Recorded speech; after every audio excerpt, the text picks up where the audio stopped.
Silence, I'll stand.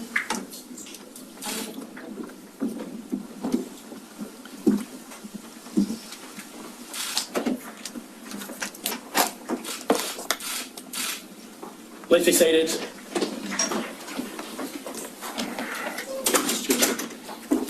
Your Honour, Commissioners, this is the Royal Commission's 54th case study. This public hearing will inquire into the Jehovah's Witnesses and the Watchtower Bible and Tract Society of Australia Limited, which I will refer to as Watchtower Australia. It follows the Royal Commission's inquiry into the Jehovah's Witnesses and Watchtower Australia in case study 29. That case study concerned the responses of the Jehovah's Witnesses and Watchtower Australia to allegations, reports and complaints of child sexual abuse within the organisation. That public hearing took place in Sydney in July and August 2015. The report was tabled in Parliament on 28 November 2016. In this hearing, the Royal Commission will inquire into the following topics: the current policies and procedures of the Jehovah's Witnesses and Watchtower Australia in relation to child protection and child safe standards, including responding to allegations of child sexual abuse; factors that may have affected the institutional response of the Jehovah's Witnesses and Watchtower Australia to child sexual abuse; the responses of the Jehovah's Witnesses and Watchtower Australia to case study 29 and other Royal Commission reports; how the Jehovah's Witnesses and Watchtower Australia have addressed or proposed to address each of the elements that the Royal Commission considers necessary in creating a child-safe institution, and the issue of redress and the responses of the Jehovah's Witnesses and Watchtower Australia to civil claims by survivors of child sexual abuse. The Royal Commission will hear evidence from two senior members of the Jehovah's Witnesses, Mr. Terence O'Brien, a director of Watchtower Australia and a member and the coordinator of the Australian Branch Committee, and Mr. Rodney Spinks, a senior service desk minister of Watchtower Australia. I will now briefly explain the structure and governance of the Jehovah's Witness organisation. The Jehovah's Witnesses were founded in the United States in the late 19th century and have been active in Australia since 1896. Watchtower Australia is the legal entity of the Jehovah's Witnesses in Australia. The worldwide activities of the Jehovah's Witnesses are overseen by the governing body, which is a council of elders based in the United States. The governing body is responsible for providing definitive and authoritative interpretation of the scriptures and for developing and disseminating the policies of the Jehovah's Witnesses. The governing body supervises more than 90 branches worldwide, including the Australia branch. Given that the governing body is based in the United States, the Royal Commission does not have the power to compel a member of the governing body to give evidence in this hearing. Nevertheless, on 16 January this year, the Royal Commission wrote to Watchtower Australia requesting that a member of the governing body be available to give evidence at this hearing, whether in person or by video link. On 31 January, Watchtower Australia informed the Royal Commission that a member of the governing body would not be available to give evidence. That is a matter of considerable regret given the degree to which the Australia branch is subject to the control of the governing body on matters of policy, procedure and practice. The Australia branch office is the headquarters for the Jehovah's Witnesses in Australia. It is managed by the Australia Branch Committee and coordinates the activities of all congregations in Australia. Congregations are groups of members of the Jehovah's Witnesses comprising publishers, ministerial servants and elders. Currently there are about 821 congregations in Australia with approximately 67,000 active members. Congregational responsibilities sit with elders and ministerial servants, who can only be male members of the congregation. Each congregation is overseen by a body of elders who, as it's put, shepherd the congregation and oversee spiritual matters. Ministerial servants provide administrative support and practical assistance to the elders and service to the congregation. The key beliefs of the Jehovah's Witnesses include literal interpretation of the Bible and reliance on first century biblical principles to set practice, policy and procedure. Among other matters, case study 29 inquired into the experiences of some survivors of child sexual abuse within the Jehovah's Witness organization. This involved an examination of the systems, policies, and procedures in place within the organization for raising and responding to allegations of child sexual abuse and for the prevention of child sexual abuse within the organization. The Royal Commission found that the Jehovah's Witnesses did not respond adequately to child sexual abuse and did not adequately protect children from the risk of sexual abuse. In particular, the Royal Commission found the following problematic policies and practices in the Jehovah's Witnesses' response to child sexual abuse. First, the organization does not have a practice of reporting child sexual abuse to police or any other authority. Second, before 1998, a survivor of child sexual abuse was required to make her allegation in the presence of her accuser. Of her abuser. Third, if the accused does not confess, there is an inflexible requirement that there be at least 2 eyewitnesses to an incident of child sexual abuse or 2 or more witnesses to a different incident of child sexual abuse before the accused can be dealt with by internal disciplinary systems of the organization. I will refer to this as the 2-witness rule. Fourth, women are absent from the decision-making process of the internal disciplinary system. Fifth, there is no clear provision for a survivor to be accompanied by a support person during the internal disciplinary process. 8, the organization has limited, that's 6, the organization has limited and ineffective risk management practices. And 7, the organization has a policy and practice of socially shunning those who wish to leave the organization, including survivors of child sexual abuse. During the course of the public hearing in case study 29, senior representatives of the Jehovah's Witnesses gave a series of commitments in relation to proposed reforms to Jehovah's Witnesses child protection policies and procedures, including in relation to mandatory reporting, the consolidation of multiple sources of policies and procedures into a user-friendly source, not only for elders, but also for survivors and parents, and the role of women in the investigation of child sexual abuse. Each of these matters will be explored during the course of this hearing.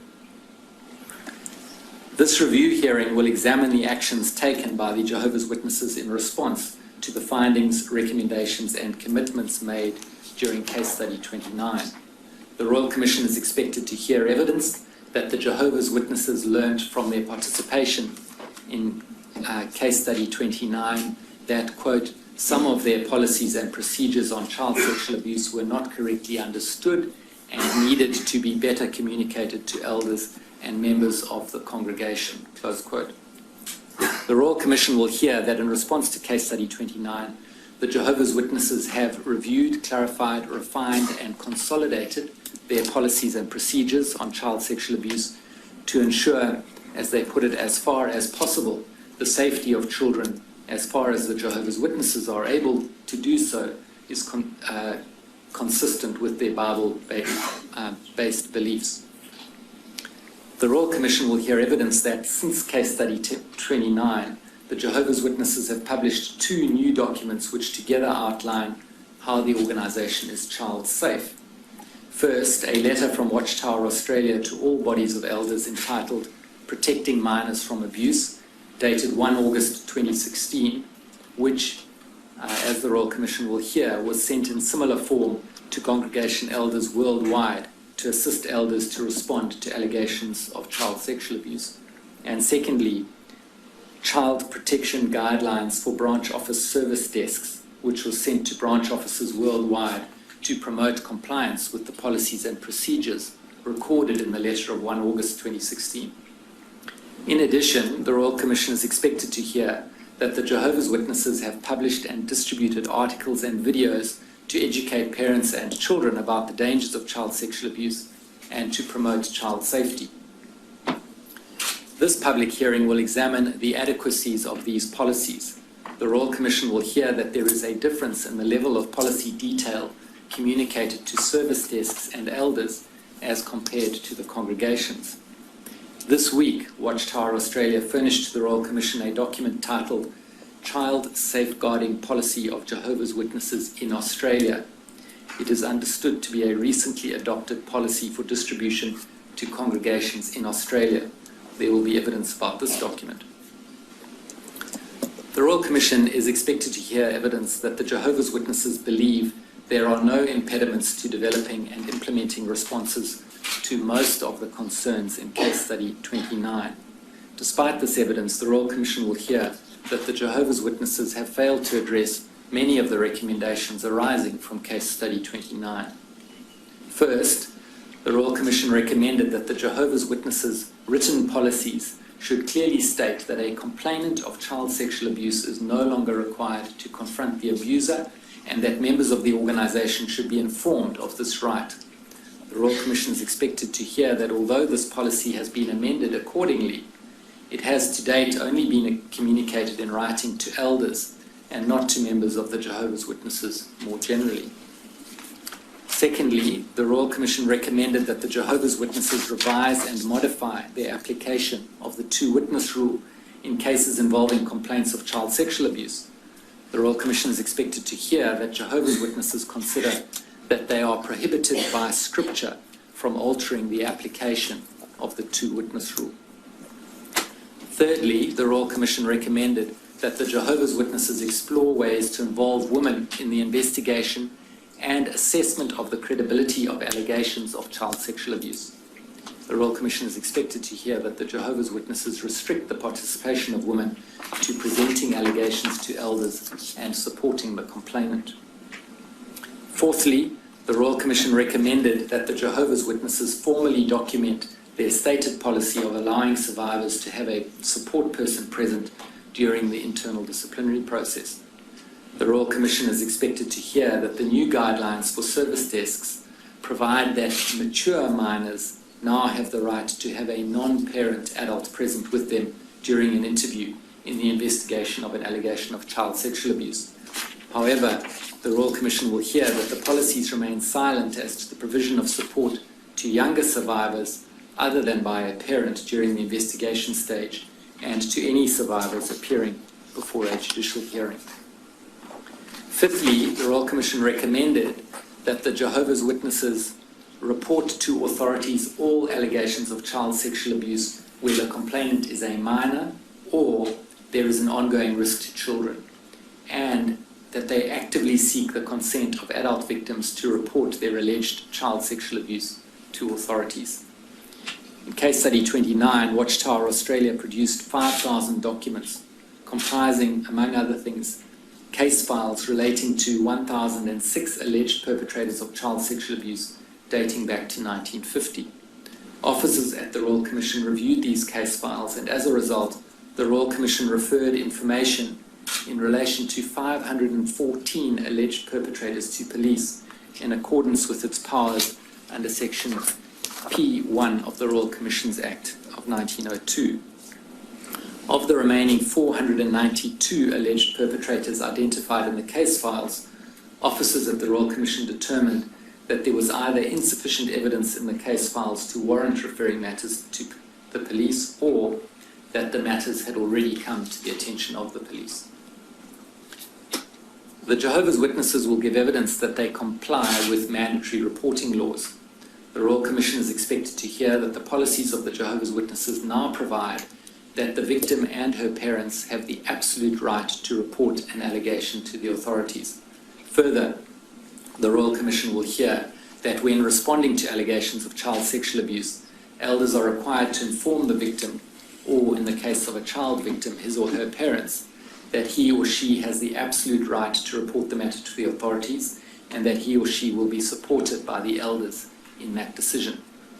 The Royal Commission will hear evidence that of the 17 allegations of child sexual abuse that the Jehovah's Witnesses in Australia have received since Case Study 29, they have reported 15 allegations to the authorities. In both cases that were not reported, the adult survivors of historical abuse elected not to report, and the Jehovah's Witness organization abided their decisions. Finally, the Royal Commission found that the Jehovah's Witnesses' practice of shunning members who disassociate from the organization potentially puts survivors in an untenable position.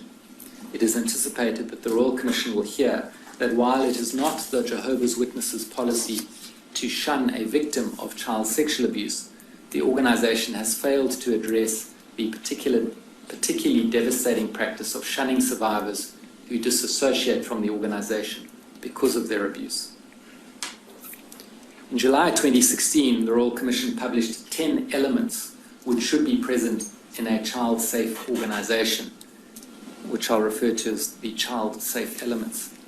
Those elements are the following: that child safety is embedded in institutional leadership, governance, and culture, that children participate in decisions affecting them and are taken seriously, that families and communities are informed and involved, that equity is promoted and diversity respected, that people working with children are suitable and supported, that processes to respond to complaints of child sexual abuse are child-focused, that staff are equipped with the knowledge, skills, and awareness to keep children safe through continual education and training, that physical and online environments minimize the opportunity for abuse to occur, that implementation of child-safe standards is continuously reviewed and improved, and that policies and procedures document how the institution is child-safe. The Royal Commission is expected to hear evidence that the Jehovah's Witnesses consider that many of the child-safe elements have limited application to the Jehovah's Witnesses because the organization does not operate or sponsor programs or activities which separate children from their families, nor does it have any positions that provide access to children without their parents. As a result, the Jehovah's Witnesses will give evidence that the organization does not maintain or operate the institutional settings that present opportunities for predatory sexual behavior. The Royal Commission will hear evidence that the child-safe standards promoted and promulgated to the Jehovah's Witnesses community by the organization are derived from the Bible. The level of compliance of the Jehovah's Witnesses with the child-safe elements will be examined during the course of this hearing. Since the Royal Commission's commencement, 57 private sessions have been held with survivors of child sexual abuse within the Jehovah's Witness organization. Since 2015, the Royal Commission has received more than 1,165 items of correspondence in relation to the Jehovah's Witnesses and Watchtower Australia. This correspondence has been received from all over the world, including from the United Kingdom, Austria, France, Germany, Italy, Spain, Belgium, the Netherlands, New Zealand, South Africa, Brazil, the Dominican Republic, Canada, and the United States of America. The correspondence has been overwhelmingly critical of the Jehovah's Witnesses' institutional response to child sexual abuse. In November 2016, the Royal Commission called for submissions from individuals and institutions on the current child protection policies and procedures and child-safe standards of a number of institutions, including the Jehovah's Witnesses and Watchtower Australia. A number of submissions were received. Nearly all the submissions called for major changes to the Jehovah's Witnesses policies and procedures for responding to child sexual abuse. Concerns were expressed over the institutional culture of not reporting allegations of child sexual abuse to secular authorities and instead having elders conduct internal investigations into those allegations. The conduct of internal investigations was also a major issue of concern.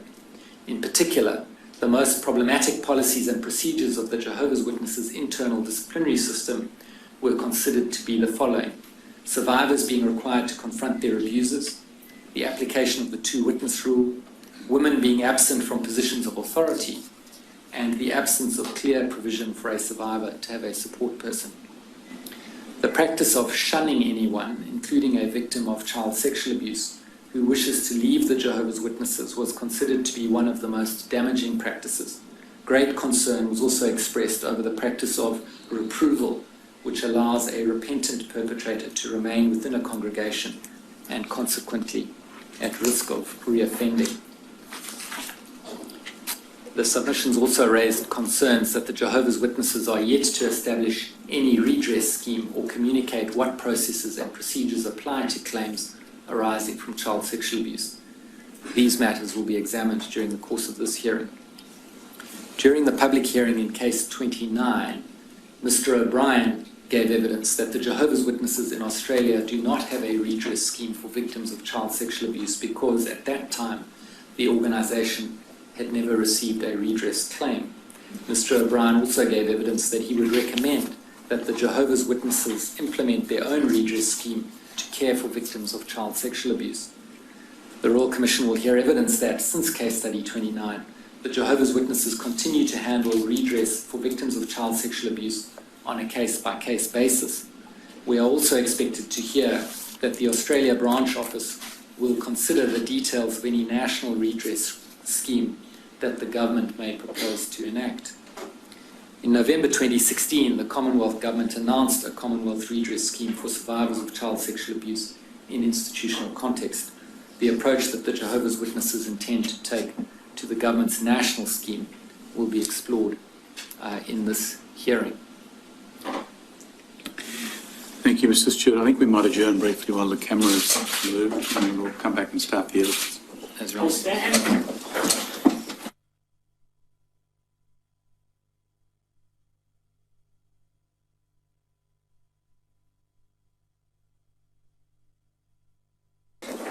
Does anyone appear for the Jehovah's Witnesses? Yes, Your Honour. Unfortunately, Mr. Stewart launched into his opening. I didn't want to interrupt him. That's all right. I'm sorry. And you? Sorry, you? Mr. Tokley with Mr. Gibson for the Society, Your Honour. For the Society. Yes, thank you, Your Is Honour. that the only appearance? Yes, it is, Your Honour. Okay, cool. Yes, thank you. Your Yes, Honour, Mr. I Stewart. call Terence John O'Brien and Rodney Peter Spinks. Gentlemen, you both need to be sworn. Will you take an oath on the Bible? Would you both stand for me? There should be a Bible there. If you'd stand and take the Bible and repeat after me. I swear by Almighty God. I swear by Almighty God. Swear by Almighty God.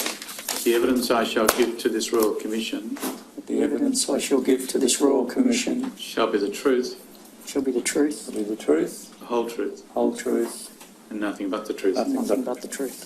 Thank you. Take it. Yes, Mr. Stewart. Mr. O'Brien, I'll start with you. Would you state your full names, your position in the organisation and your address? Yes, my name is Terence John O'Brien. My position with the organisation, as you mentioned, I'm a director of the Watchtower Bible and Tract Society of Australia. I'm currently not serving as the coordinator of the branch committee in Australasia. I have an assignment in Papua New Guinea for 12 months, but I've kept up to date with the information to do with the Royal Commission. That's why I've come back for the hearing.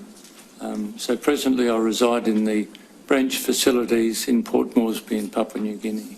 When did you cease having the responsibility of coordinator of the branch committee?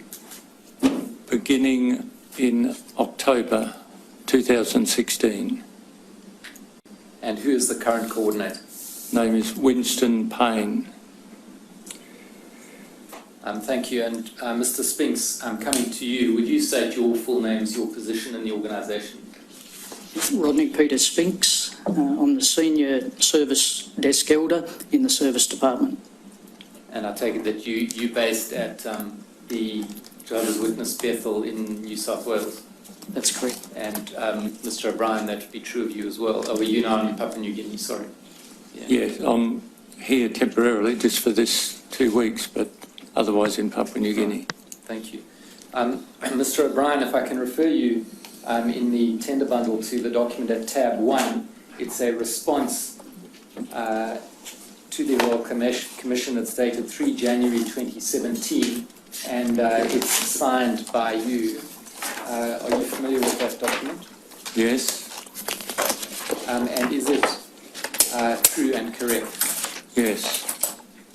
And then Mr. O'Brien and Mr. Spinks, I referred you to your joint statement, which is at tab 2, dated 24 February 2017. Mr. O'Brien, to the best of your knowledge and ability, is it true and correct? Yes. Mr. Spinks? Yes. Your Honour, Mr. Stewart, we might just mark the tender bundle. that was my proposal. 54-1.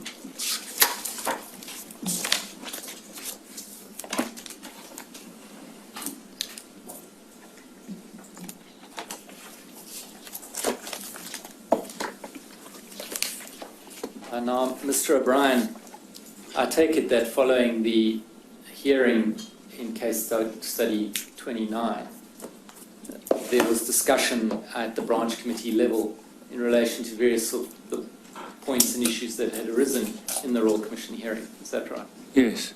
Can you explain what process Watchtower Australia went through in order to address the issues that had been raised? So, as a branch committee, we considered the various issues as they applied to us as a branch committee, what areas of responsibility we could implement any suggested changes. As you would know, we had representatives from our world headquarters legal department here at case 29, and they returned with the case reports, and they've obviously looked at the reports in between. We've also since had members of our legal department here in Australia spend time at world headquarters. So many of these issues have been discussed, and that's where we are at present with them.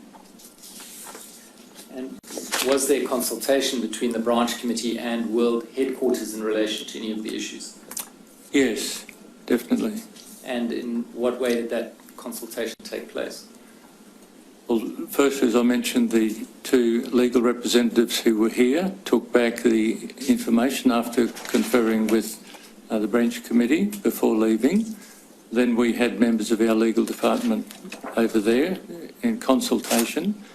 And then in between we've had, prior to my going to Papua New Guinea, I was involved in some, but since then too, quite a number of video conferences with personnel from World Headquarters Legal, our branch committee. And those discussions, I take it, were exploring what between you regarded to be necessary or advisable changes. Would that be right? Yes, where we could improve in our policy and practices and procedures. That was the content of the discussions. And I suppose you also identified what you regarded to be scriptural impediments to any changes. Yes, that was part of the subject of discussion, but the scriptural content of any change that would be referred back to a different committee of the governing body. That's not something the branch committee would review. Which committee of the governing body would that be? Well, probably the teaching committee of the governing body. And did the organisation in Australia take any external advice with regard to what procedures should be introduced or what changes should be made? We considered the many reference materials that were provided to and by the Royal Commission. We reasoned that these are the ones with expertise that the Royal Commission has confidence in. So we've considered the various reports and case studies that were provided. So if I'm to understand your answer correctly, you didn't take specific external expert advice with regard to changing your policies or procedures? Not outside of what was presented to the Royal Commission, no. Now, the upshot of that process you've described, as I understand it, is that initially at least 2 new documents were produced, one a guide to service desks and one a letter to elders. Is that correct? Yes, that's correct. It's just as well to identify them because they become the critical documents. So if I can refer you to the document at tab 6. Well, actually, let's start, if I may, at tab 7, I beg your pardon.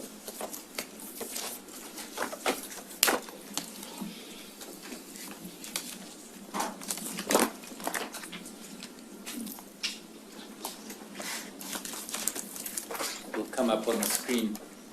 It should be on the screen in front of you. You can use either the screen or a physical representation as you choose. Now, that is a letter to all bodies of elders dated 1 August 2016. It's on the letterhead of the Watchtower Bible and Tract Society of Australia. Now, first, I take it was sent to all the bodies of elders under the responsibility of the Australia branch. Is that right? That's correct. And it's in identical or near identical form to a letter which was, to the best of your knowledge, sent to all bodies of elders around the world. Is that right?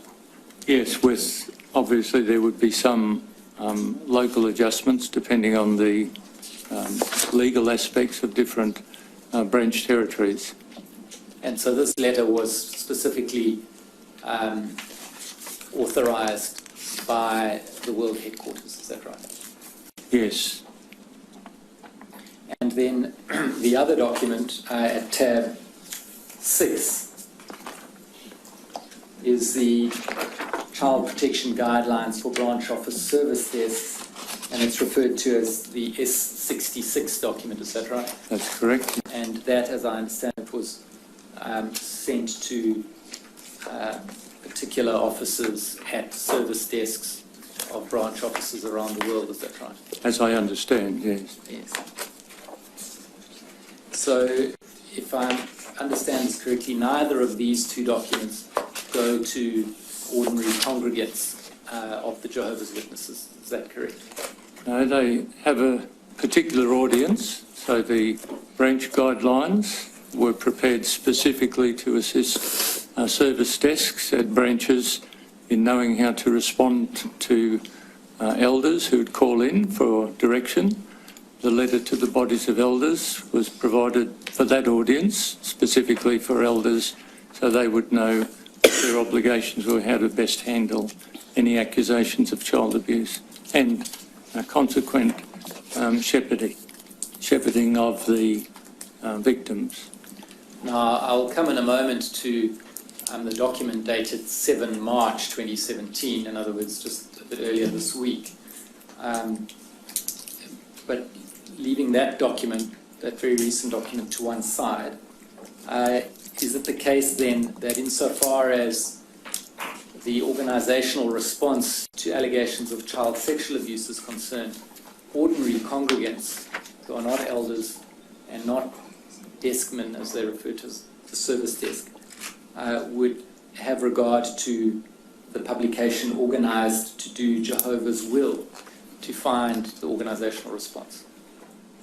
Yes, although that document, whilst these two documents are specifically dealing with child abuse matters, the Organised to Do Jehovah's Will is a publication that has very little to do with child sexual abuse. It's basically talking about the general ministry of Jehovah's Witnesses. Yes, I understand that. So still leaving aside the document of 7 March 2017, if a congregant wanted to know what processes there are that the organisation follows in the event that an allegation of child sexual abuse is raised, there's no specific policy document that they can have any access to. Is that right? No, leaving aside that document which now corrects that. Yes. And so to the extent that they could learn anything about, for example, the two-witness rule or the judicial process within the organisation, they would be left with organised to do Jehovah's will. No, I think the average member of a congregation has exhaustive references to what we call the Watchtower Library, and subjects such as those you've mentioned considered in Watchtower articles that everyone has access to. And many of those going back over a long period of time. And recent, yes, the most recent back to, I think, as far as 1930. So by the recent ones, are you referring to articles referenced by you in your response and in your joint statement that have been published since case study 29? Yes, some, but then there are other Watchtower study articles that are reviewed at congregation meetings, which would contain other relevant information, but not specifically only dealing with the same as those reference materials, which are specific on child abuse. So an ordinary congregant would have to go doing their own research through those various publications you've mentioned to find the answer on any particular topic related to child sexual abuse. Is that right? Yes, but the Watchtower Library is very much a user-friendly program which most of Jehovah's Witnesses have little trouble finding their way through. Well, I think you accepted on the previous occasion, Mr. O'Brien, that there was an absolute need in the organisation to bring these policies and procedures together in an easily accessible place for congregants. You recall that? Yes, which is what we've done. And that's what's led to the 7 March 2017 document, is that right? Yes, because now it's specifically dealing with child abuse matters. Yes. So let's go to that then. I'm at tab 11.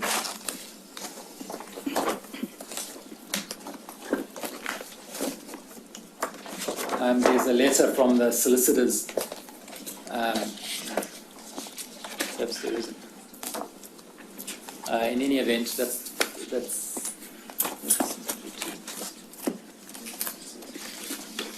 first document at tab 11 is a solicitor's letter dated 8 March 2017, which in the main paragraph says that we've been working on developing a policy statement of Jehovah's Witnesses in Australia in relation to child protection. As the final draft has only just been completed for distribution to congregations, we are pleased to provide a copy of the child safeguarding policy of Jehovah's Witnesses in Australia. And then that's the document that follows.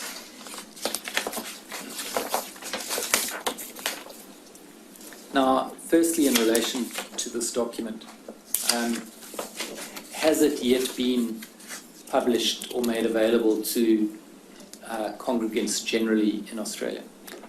No, it's dated for release in March. It had been planned some time with the wanting to get it to the Royal Commission before this. I feel this is the final version. It has been approved now by the Branch Committee. It is an Australia document. It's not a worldwide document, so we've been able to give approval for that now.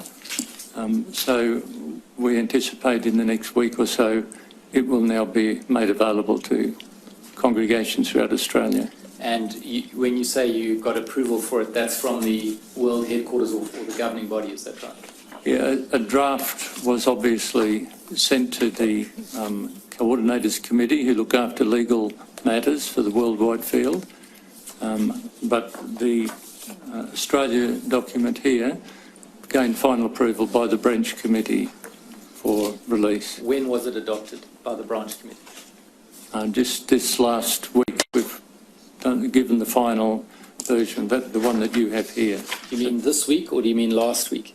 No, this week we finalised the final edits on it, just a few minor edits. Was there a meeting of the Branch Committee this week that approved and adopted this version? I think the meeting was held previously. We would have just circulated it for final review, but it's only had a couple of minor edits to make on it. And when did work on this document commence? Well, I'm not sure on that. That's happened since my transfer to Papua New Guinea, but I think Mr. Spinks has been involved in that and he could give you a much better answer to the Mr. question. Spinks? So, immediately following the public hearing in case study 29, we went away with a clear picture, as did the representatives from headquarters here, that we needed to make some adjustments with documentation, which we incrementally did. So there's been a lot of discussion about this. It's actually based on a policy that was under development and issued for the UK, but obviously there are some different implications there. So it's been a drawn-out process, and towards the end we wanted to have it available for the Royal Commission. When our hearing date got brought forward, we have had to move quickly. We didn't send it to the congregations this week for the obvious reason that if there's a suggestion or discussion, we just wanted to reserve the right to make any minor adjustments before it's distributed, but it's taken some time, but we've actually brought it forward a little bit so we could present it to the Royal Commission. And how long ago, Mr. Spinks, was it in a form similar to the one that we see now? In other words, leaving minor changes aside. I'm not certain with regard to the UK, but I would think over the last 3 or 4 months there's been discussion and video conferences and that to get it into the shape that it's in. We wanted some specific inclusions, which we're glad have been included.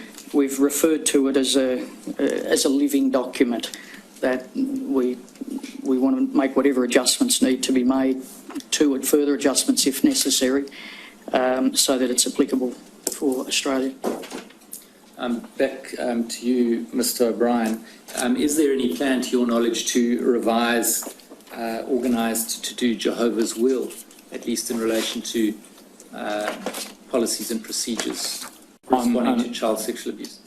I'm unaware of any plans in that line. Now, in relation to S66, so that's the guideline to service desks, I'd like to refer you to tab 21.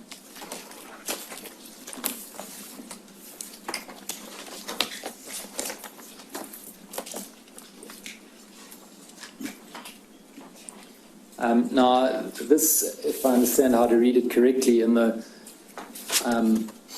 starting to read it 1/3 of the way down the page where the World Headquarters heading appears, there's a letter from World Headquarters to branch committees of all branches. Is that right?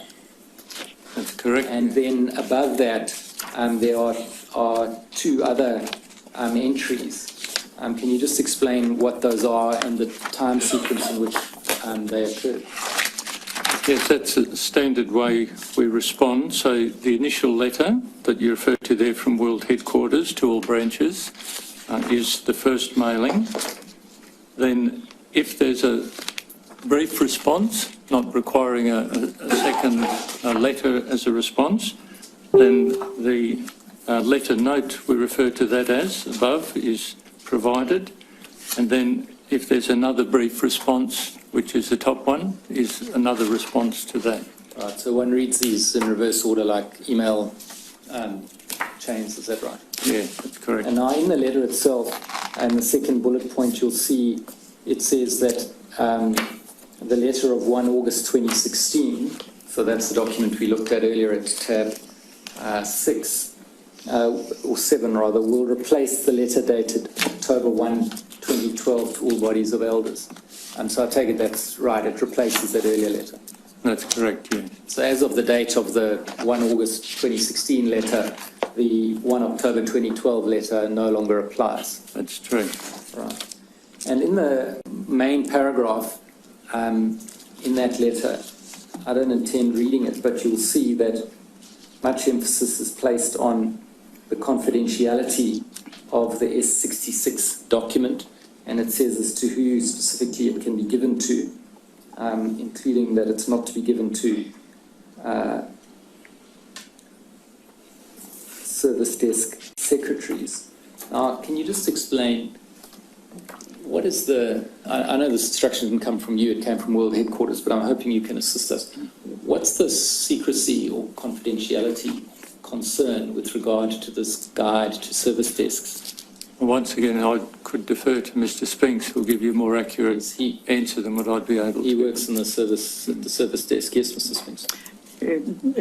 Again, I probably can't answer for the reason that it was written there, but I guess those of us on service desks have been given a heavy responsibility, as we see it, to ensure that we meld together the August 1 letter and the service desk guidelines. It's a responsibility we take very seriously in giving advice out. So my reading of it was simply that it's the responsibility of the service desk to make application of it and has ownership of the document. Beyond that, I couldn't comment. We appreciate that someone from outside the organisation might struggle to understand why there should be such secrecy with regard to something which is a procedural document as to how matters should be handled procedurally. Do you see that?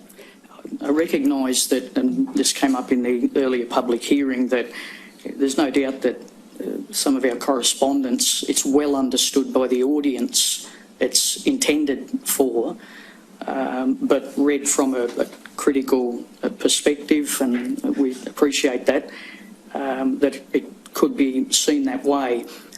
Our understanding of it, or our application of it, is the elders have a letter that applies to their function and role. The service desks have guidelines that are specific to their function and role, and there's some reasonable amount of discretion required in the application of that on a case-by-case basis. But I take your point. See, it might leave someone with the impression that there's really a dual practice here, that congregants are being kept from information which, with regard to processes that govern their lives or govern issues that arise in their lives. Do you see that? I understand that criticism that has been made. From our perspective, it's audience specific. The instructions are there for a service desk to make application of it. Again, I take your point. Now, Mr. Sphinx, while we're with you, you may wish to answer this question, although, Mr. O'Brien, if you have something you wish to say about it, by all means, do so. Now, you say, both of you in your statement, that the Jehovah's Witnesses teach that child sexual abuse is an abhorrent sin. That's right, isn't it? That's correct. And it's that teaching of the Jehovah's Witnesses that you rely on as an important element of your strategy to make the organisation a child-safe organisation. Is that right? That, and making sure that we conform with whatever legal requirements there are. We've taken the recommendations of the Royal Commission seriously. Mr. Sphinx, I said it's an important element. And what I'm saying is one of the things you say with regard to what you do to make your organisation child safe is that you teach Jehovah's Witnesses that child sexual abuse is an abhorrent sin. Is that right? That's correct. Yes. And of course, just what child sexual abuse is in the eyes and in the teaching of the organisation is therefore important. Do you accept that? Yes. And to the Royal Commission, child sexual abuse includes sexual or sexualised activity by an adult with anyone under the age of consent. Do you accept that? Yes. Now, I'd like to refer you to the letter to elders at tab 7 and seek your clarification with regard to something.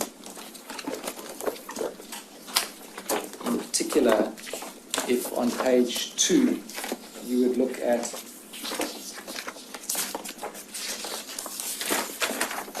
paragraph 10,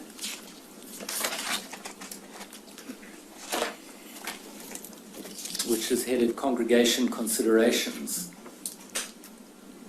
and you'll see some distinctions are drawn. And in particular, the sentence I want to ask you about is the last sentence, but by all means read the whole lot. And the last sentence says, rather, this is in relation to what is child sexual abuse, we are referring to an adult guilty of sexually abusing a minor who is a young child. I don't think there's any question about that. And it goes on, or an adult guilty of sexual involvement with a minor who is approaching adulthood but was not a willing participant. Now, the question there is really this. This seems to be saying that within the eyes of the organisation and teaching of the organisation, a minor consenting to sexual involvement with an adult, a more mature minor, or as it's put just, a minor who is approaching adulthood, is not regarded as child sexual abuse. No, that's not correct. That's not the intent of that, and if I could briefly explain. Yes, so what I'm getting at is to understand the organisation's teaching or understanding as to where the line is drawn with regard to looking at the question of age or majority, where the line is drawn with regard to what is child sexual abuse. I think if you go back to earlier in the paragraph, if I could, to give that context, and remembering that this is in addition to whatever legal implication, this is a congregation consideration. It says, when discussing child sexual abuse from a congregation standpoint, we're not discussing a situation in which a minor who is a willing participant and who is approaching adulthood is involved in sexual activity with an adult who is a few years older than the minor. So while that's a broad expression, our experience has been, for example, where we have seen it as child sexual abuse. One of the reports that we provided to the Royal Commission, where we viewed it that way, the elders have reported it that way, but the authorities don't necessarily view it that way, where the age gap is close. So that's not to be interpreted to say if the minor is willing. There are situations where, for example, a 19-year-old and a 16-year-old may have a consensual relationship. Now, there may be an implication under law, there may not. The same with the congregation. Were these close ages and consensual, or was the age gap such that there's either a legal implication or a congregation implication? So basically you're saying is that final sentence must be read as qualified by the first sentence. It's talking about two people relatively close in age. Correct. Right. What is understood by a participant who is approaching adulthood? What does that mean? For example, Your Honour, there may be a 16-year-old whose age of consent, and we're not, while we promote high moral standards, we're not so naive as to think that 16 and 18-year-olds aren't having sex. So we appreciate that there are circumstances where you've got two consenting people. One is technically by law an adult, one is approaching adulthood. So it's in that context. Well, again, ask you, what do you understand to be someone approaching adulthood? So that was the example I used, Your Honour, where... 16-year-old? Well, not necessarily. Well, that's what I'm trying to find out. Well, I think the law is probably clear to us on that. For example, a 16-year-old may be able to consent. And so again, if it was a 16 and an 18-year-old, we are not talking about here young teenagers with adults. We're talking about where there's a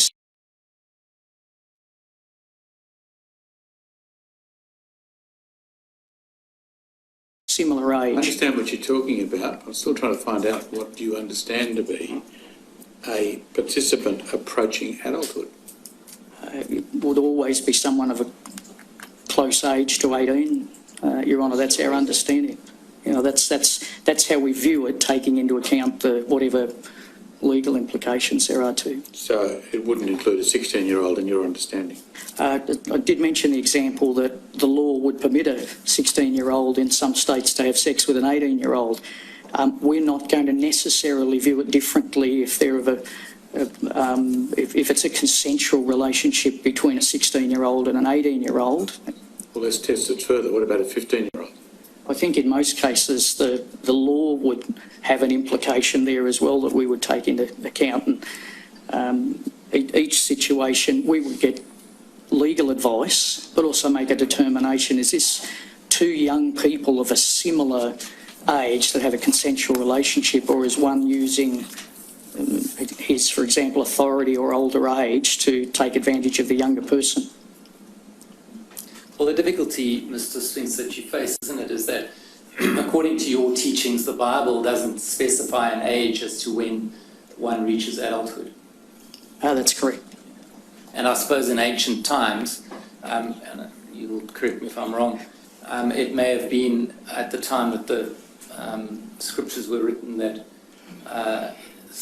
someone in modern times would be regarded as very young, like a 13, 14-year-old might be able to marry. Would that be right? Certainly not in the Bible. Thank you for... I appreciate that is the case in some cultures, but the Bible teaches very clearly that it would be someone who's past youth. But your point is taken, that there's no strict rule in the Scriptures. Well, but that leaves us with the question of when is past youth? I probably am not understanding your question. I don't want to be evasive because, again, we've had, and I'll be very happy to provide the details of this to the Commission, we've had situations recently because of our heightened sense of awareness of these issues where the elders have taken a young couple, one recently in Victoria where the girl was 15 and the young man was in his early 20s. They're from a culture outside Australia, courting young.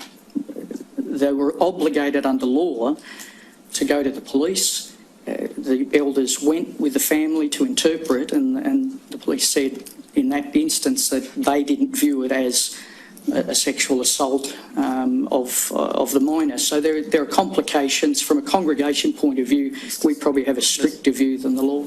Mr. Spinks, I don't want to spend time on it. The simple point is this, is the law, perhaps for reasons of pragmatism as much as anything else, and draws clear lines between when one can consent and when one can't consent legally to sexual intercourse, whereas the Jehovah's Witnesses don't. And would it not make your approach to things a lot easier and a lot clearer if you just followed the clear lines of the law in relation to this? That's a complete misunderstanding. I apologise, Mr. Stewart. This is a secondary consideration to the law. Jehovah's Witnesses will always abide by the law. So this expression relates to where the law doesn't have an implication. The congregation may still view it as child sexual abuse or not, but it's always secondary to the law. So I can't see a situation where that would occur. Now, as you'll be aware, Mr. O'Brien, coming back to you, in case study 29, the Royal Commission found that it's a general practice of the Jehovah's Witness organisation in Australia not to report allegations of child sexual abuse to the police or other authorities unless required by law to do so. You're aware of that finding, of course. I'm aware of the finding, but we have never had a practice of not reporting. Well, Mr. O'Brien, we went through this on a previous occasion, so I don't want to spend time on it, but of the 1,006 cases, if I recall correctly, not one was reported by the Jehovah's Witnesses organisation. I think the point was brought out that hundreds were reported, not by the organisation, because the organisation doesn't report. That's left to the elders handling the case. They're the ones who take the matter to the authorities or encourage the parents. The simple point is this, is it's your policy is to not report unless the law requires it. That's the policy, simply put, isn't it? No, that's not the policy. If I could correct you again, Yes. you excuse me for doing that. Our policy is if it's mandatory reporting, we report. If the child or other children are at risk because of a perpetrator, we will report.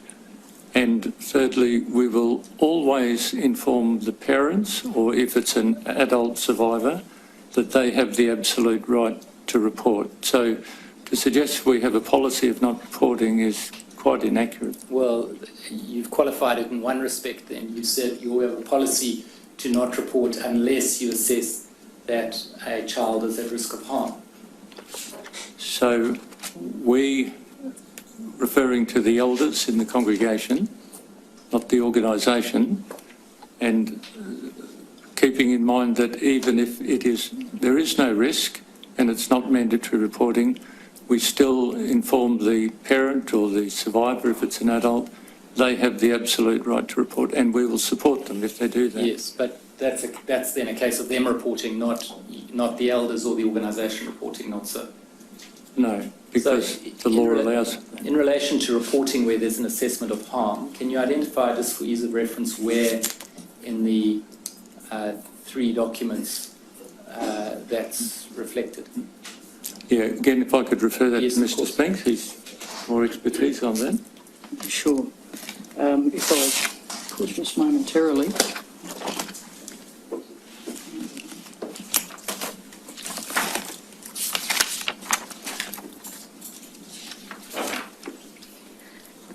We mentioned previously that it has been our practice at the branch office to inform the elders on every occasion that if there's a risk to a child or other children, that the matter is to be reported to the police, and we've documented that policy in the child safeguarding policy of Jehovah's Witnesses in Australia.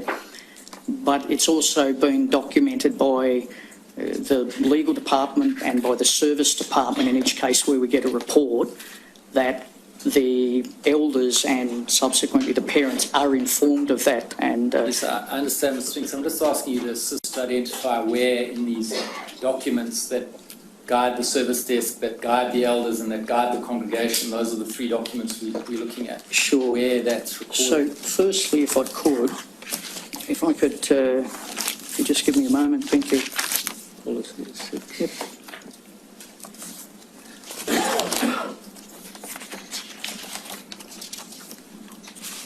So in the child safeguarding policy dated March 7, Yes.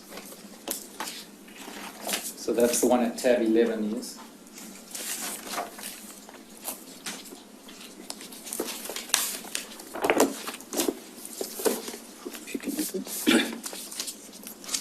yeah, that's correct. And point number 9, it says if congregation elders learn of a case of child abuse in which a child may still be at risk of harm, they will ensure that a report to the police or other appropriate authorities is made immediately. Right. Thank you. Yes. And in the other documents? So obviously in the publications which were tendered at the previous public hearing, our publications have been saying that for decades, that if a child's at risk, whatever the cost, that's the procedure that we followed. It's documented in the reports that the service department receives. It's documented in the legal department's documents, but we recognised that it needed to be also put into this safeguarding policy. When the document says the elders learn of a case of child abuse, are we to understand that as learn of an allegation? Correct. Why doesn't it say that? I think it's a good suggestion. It's a poor choice of words, but that's the reference is of an allegation. You see 8 speaks and 7 speak in terms of allegation.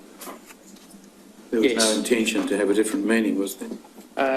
Again, the practice is clear, Your Honour, and I think that's testified to by the fact that in each case over recent years, as we've documented, the policy is significantly, or practice is significantly different to 30 years ago, but certainly each of the cases, for example, in the period prior to and subsequent to the public hearing, that's been documented in every instance. And tell me this, if you receive an allegation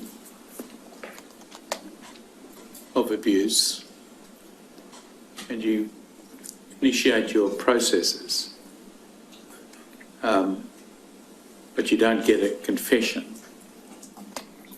but you get a very clear statement from the victim that you would rationally believe, but for the fact that you don't have a confession or 2 witnesses. I appreciate that you would tell the adult victim they can go to the police. But with the knowledge that you would have in that circumstance, do you have any understanding of the law that might require you to report to the police? You mentioned there, if I could, Your Honour, an adult survivor? Yeah.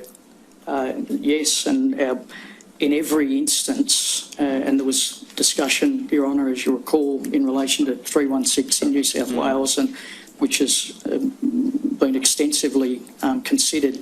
So in each allegation, the responsibility of our legal department, regardless of whether it's a child or an adult, is to determine firstly, is there a reporting requirement under law, and obviously that then supersedes any other consideration.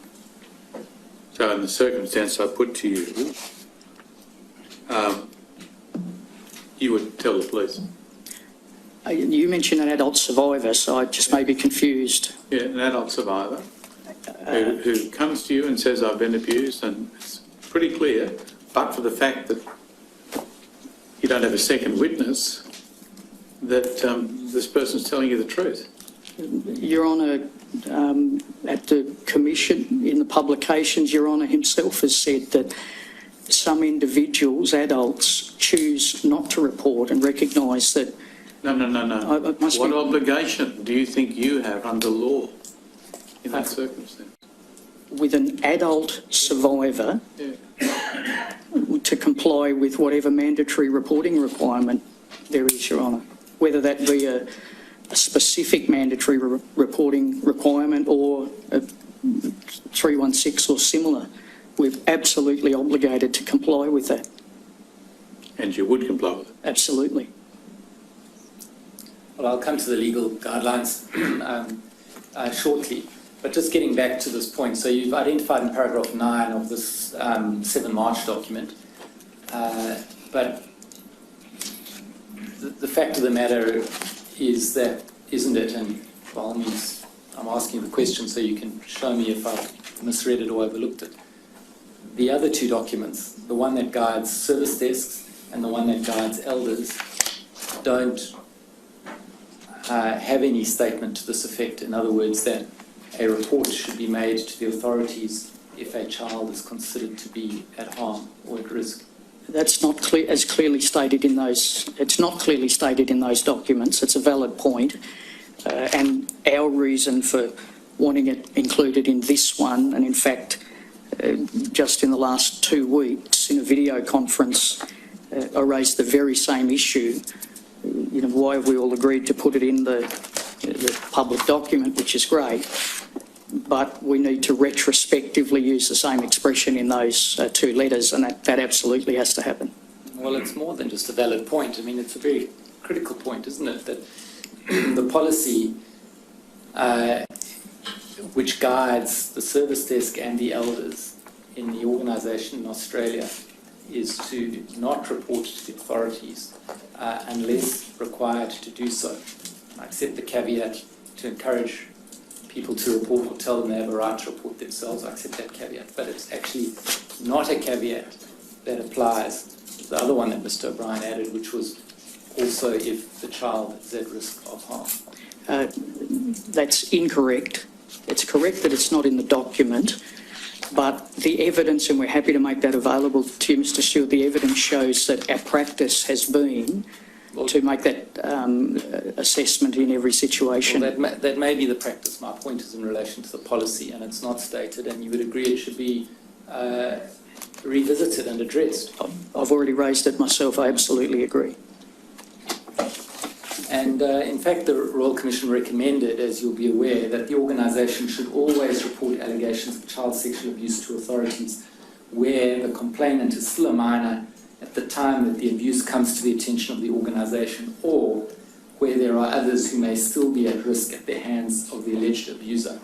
Now, you haven't adopted that recommendation. Can you explain why?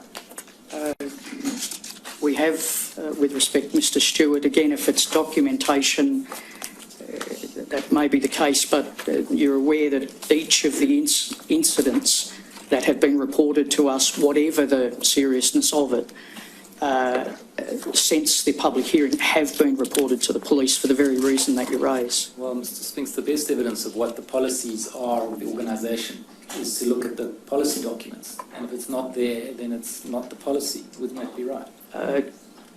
With regard to documentation, that's correct. But with respect, Mr. Stewart, if you looked at the incidents that have been reported to Jehovah's Witnesses since the public hearing, each of those has been reported to the police. So with respect, the documentation part of it, I totally agree with.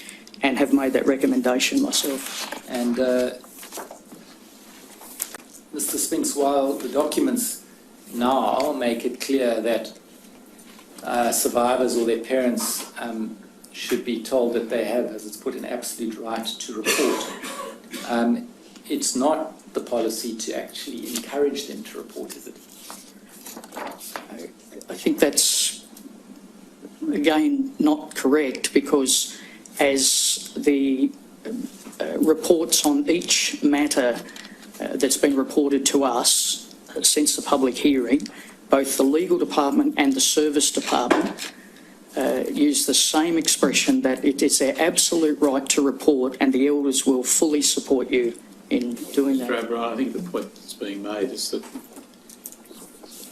it's one thing to have responded since we looked at you, another thing as to what you'll be doing in 5 years' time. You understand? Yeah, five years future, Your Honour. Unless intent is reflected clearly in your policy documents, there's a very good chance you'll just fall backwards. You understand? The point is well taken, Your Honour. We've put it in the most recent document, and retrospectively it has to be adjusted in the other documents. I take that point. Now, we discussed a moment ago your reporting obligations, even in relation to an adult victim. That's not referred to in this document either, is it? That would be a matter for the legal department, Your Honour, because every state It might is... be, but surely it's a matter for the policy document, isn't it? If that's the policy of the organisation, that's where you should find it. Could I ask you to repeat the specific point, Your Honour? Yeah. The obligation to report where the law requires knowledge of an adult victim is not referred to in here. With respect, Your Honour, the most recent document says in paragraph 5, it says... When you say the most recent document, I'm still looking at... The child safeguarding policy, yeah, paragraph 5, says that the elders will consult with the Australasia branch office of Jehovah's Witnesses and will comply with any relevant secular reporting laws. So the other documents... So that's where it's to be found, isn't it? if you just give me a moment, Your Honour.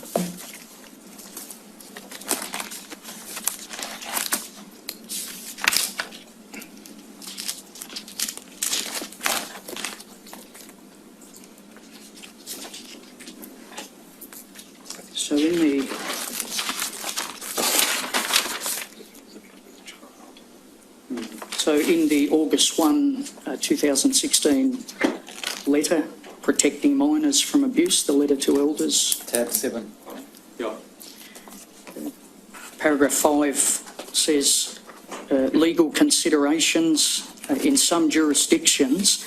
Individuals who learn of an allegation of child abuse may be obligated by law to report the allegation to the secular authorities. And then paragraph 7 says the legal department will provide legal advice based on the facts and the applicable law. So in every case that is considered. I'll leave Mr. Stewart to explore what that actually means. Well, the lens through which one might explore that is to look at what the legal department guidelines say. Because the position now, just to recap, is when elders learn of an allegation of child sexual abuse, they to immediately phone the legal department, is that right? That's correct. And the legal department will give advice on their legal obligations? That's correct. And then pass it on to the service department? Yes, they also have some advice that they give in addition to the law, but in principle that's correct. Right. And we called for and we've been furnished with the guidelines that the legal department uses in fielding those calls, is that right? That's correct. Yes. And so if we look at the one for New South Wales, for example, at tab 13, and perhaps before we even look at it, we can address some bigger pictures. I mean, there are differences in the legal requirements across the states and territories, is that right? Correct. And it's a complex environment. Very much so. Would the Jehovah's Witnesses support national uniformity to the extent that that can be achieved. Absolutely. Yes. Now, if one has a look at this guideline, which is headed Reporting Obligations in New South Wales, and then there are a number of standard points set out under the heading Taking Calls Concerning Abuse Matters. Do you see that?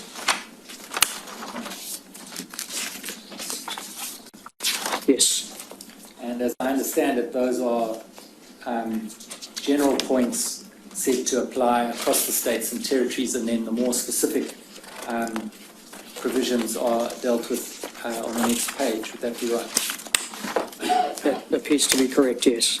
And in paragraph 7, it says, if the victim is still a child under 16, is he or she still in danger? In other words, this is a question that must be asked. If so, the service department will provide necessary direction to ensure the child's protection. Now, you see that it doesn't ask whether there's another child in danger. I think, again, these are notes. I'm not in the legal department. These are the notes of the legal department, but I think the safeguarding policy uses the generic child, but I agree again that should say if a child is, or any child is still in danger. That's a good point. And related to that is even if the victim at the time that the call is taken is an adult, it doesn't deal with the question of what to do if other children are still at home. So in other words, a 20-something, 30-something-year-old reports abuse by someone who's still in the congregation. The particular person's abuse occurred many, many years before, but that there are other children potentially at harm because of that abuser still being there. This doesn't deal with that.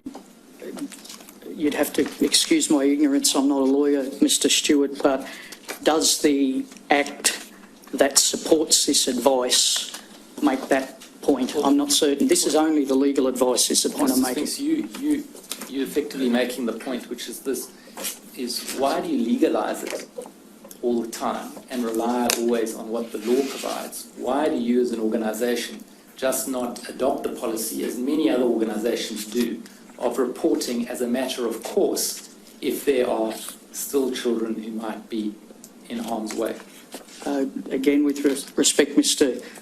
Stewart, that's a very isolated point. This is the specific legal advice that is given. When the call comes through to the service department, in every situation, that is the advice that's given. This is purely the legal requirement. So why do we legalise the matter? Because they're getting legal advice. When it comes through to the service department, then we assess this. Mr. Spinks, the trouble is you've taken us straight back to where we were. We were talking about the service department guidelines a minute ago, which doesn't have the kind of policy recorded that I'm speaking of, which is uniform reporting where there's any risk of harm. And you referred us to the legal obligations. Now we're on the legal obligations, you're referring us back to the service. I think that's I respect that's how you're viewing it. If you want, could I clarify it again? Is that... Well, let me put the question again. Sure. Why is it that the Jehovah's Witness organisation has not adopted a standard policy to report allegations of child sexual abuse to the authorities where there's still or an ongoing risk of harm to any child? We do, Mr. Stewart. If it needs to be better documented, this is simply an extract of the applicable legal advice. This has nothing to do with our spiritual process, our scriptural process in the service department. Mr. Spinks, when you say we do, what you mean to say is we do as a matter of practice report where a child might still be at risk. Is that what you mean to say? Correct. Yes, and I'm addressing this at the level of policy. Why do you not adopt it clearly in your policy that guides your service desk to report in all cases of allegations of child sexual abuse where there's a risk of a child still being at harm? Again, we do, Mr. Stewart, and we will put that in that document, and that has been the practice. It is the policy. We've put it in the most recent policy document, and it has to be added into the others. Now, this legal landscape, and I understand that, if I'm not mistaken, that neither of you are lawyers, but the legal landscape is complex. You've agreed and accepted that. And there are distinctions between different types of reporting. There may be reporting where there's a risk of significant harm, perhaps to the child protection authorities. There may be reportable conduct schemes, for example, to the Ombudsman, overseeing how organisations are themselves dealing with reports that are made. And there are also, like Section 316 of the Crimes Act in New South Wales, concealment offences, where a serious offence has been committed, or there's knowledge with regard to the commission of a serious offence, and it's then an offence not to report that. So there are these different regimes. Has the Jehovah's Witness organisation in Australia taken a view as to what the best way of dealing with these matters in the law is, so that you are able to make submissions or recommendations to the Royal Commission as to what the commissioners should be saying about these matters?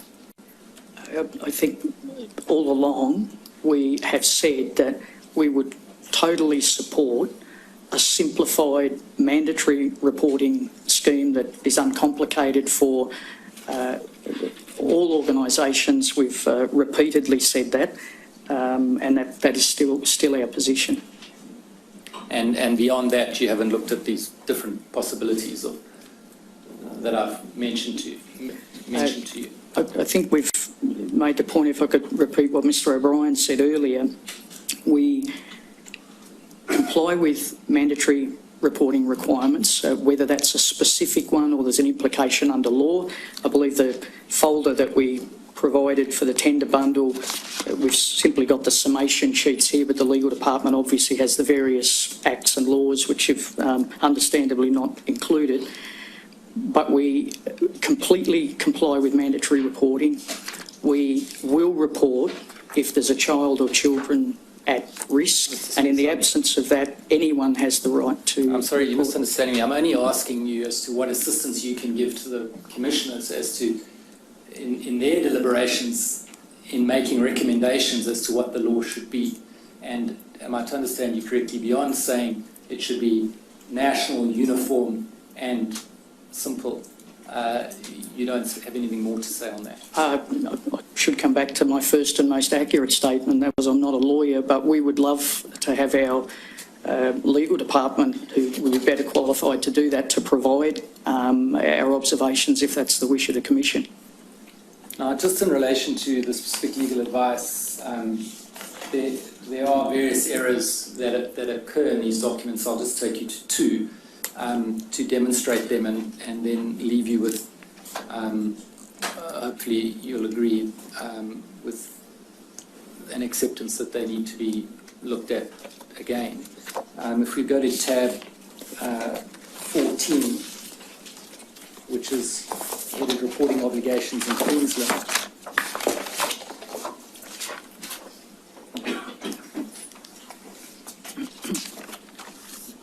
And you'll see that it says the age of consent is 16 for heterosexuals and 18 for homosexuals. You see that? Yes. Now, firstly, are you aware that the law in Queensland in relation to age of consent changed last year? I'm not. Right, If this is inaccurate, then that needs to be addressed, but I wasn't aware of that. Well, it's inaccurate in that respect. It's inaccurate in another, and that's that it's 16. There's no longer a distinction, and it's inaccurate in another respect, and that is that the law draws no distinction, or drew no distinction prior to change, and subsequently between heterosexuals and homosexuals. In other words, the age of consent at 18 was set for anal intercourse, man or a woman.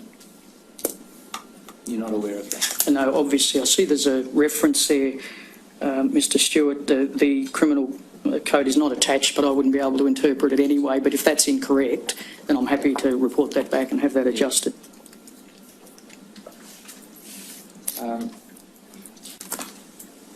Right, going on now to address the two-witness rule. Mr. O'Brien, you're aware, of course, the Royal Commission found that the application of the two-witness rule in cases involving child sexual abuse is wrong. You're aware of that finding?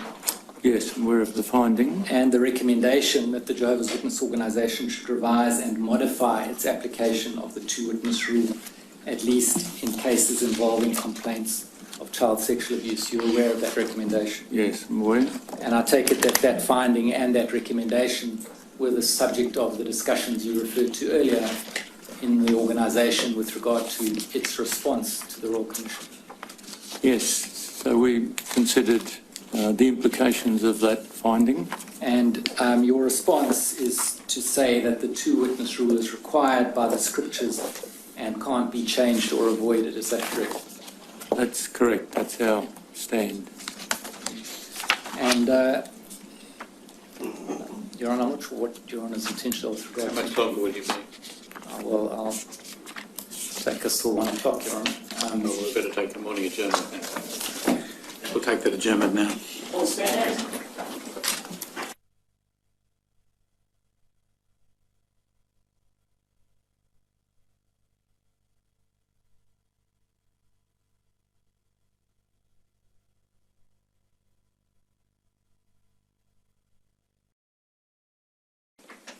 Please be seated.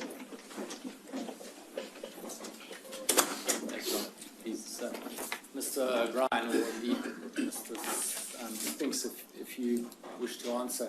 I'm just dealing with the two-witness rule, you'll recall, and I'd like to take you to your response document, Mr. O'Brien, at tab 1, page 14, paragraph 7.4.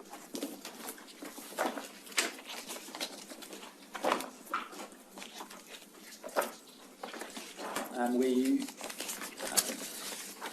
set out, you say, moreover, it should be noted that sufficient scriptural evidence to establish a serious sin may consist of two or more witnesses to the same sin, or two or more witnesses to the same type of sin committed on different occasions. So the rule, in the absence of a confession, requires corroboration of an allegation.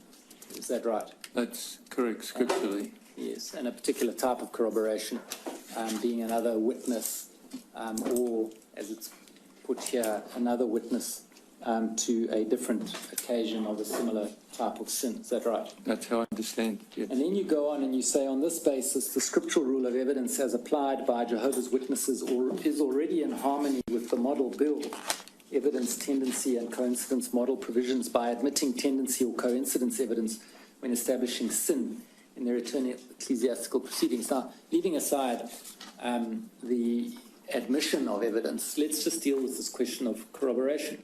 You're aware, I take it, that the criminal courts do not require corroboration of child sexual abuse, or indeed the most heinous of sins. Yes, I'm not clear on that particular point. I'll ask you to accept but I'll that. take your word for it. Section Sure, right. 164 of the Evidence Act abolished the corroboration rule. So it's just misleading to say that this scriptural rule of two-witness rule is in harmony with the law of evidence. It's not in any way, is it? I would defer to your knowledge of the law on that. Mr. Jeffrey Jackson of the governing body gave evidence in case study 29, suggesting that there may be a role for circumstantial or corroborating evidence, such as the evident trauma suffered by a victim, in determining the truth of an allegation. For those who are following, that's at transcript 15973, starting at line 37. Now, subsequent to case study 29, the rule has not been modified so as to allow circumstantial or corroborating evidence such as evident trauma suffered by a victim. Was that nevertheless considered?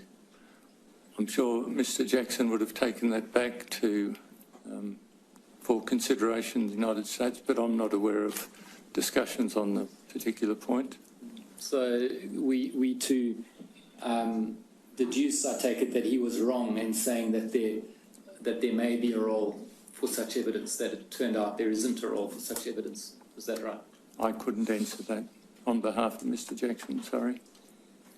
Now, if you go to the service desk guidelines at tab 6, paragraph 8,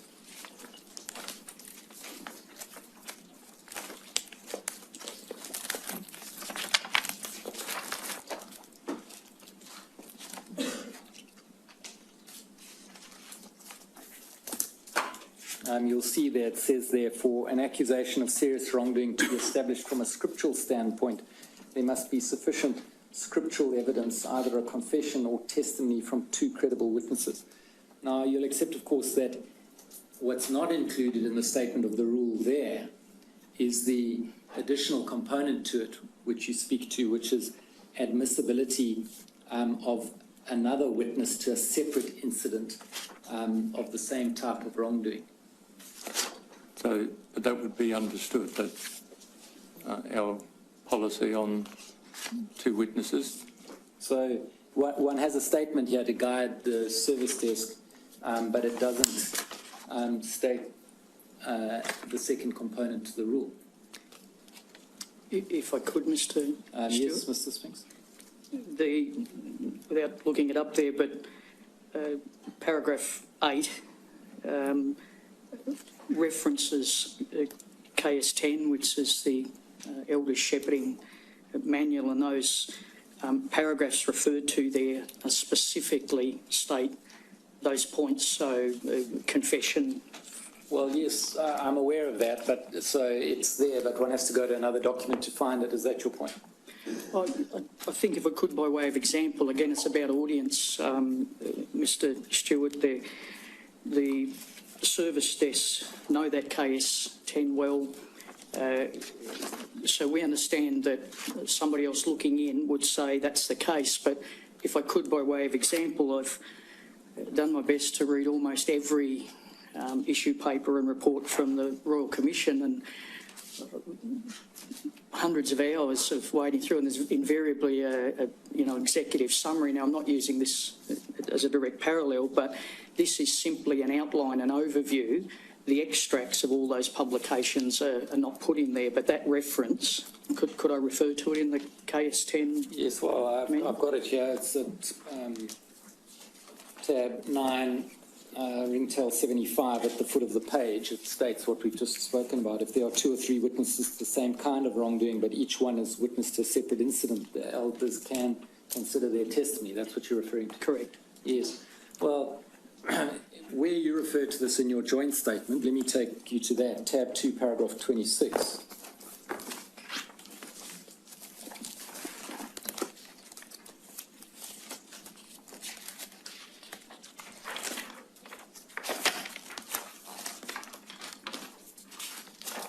So that's on page ringtail 7.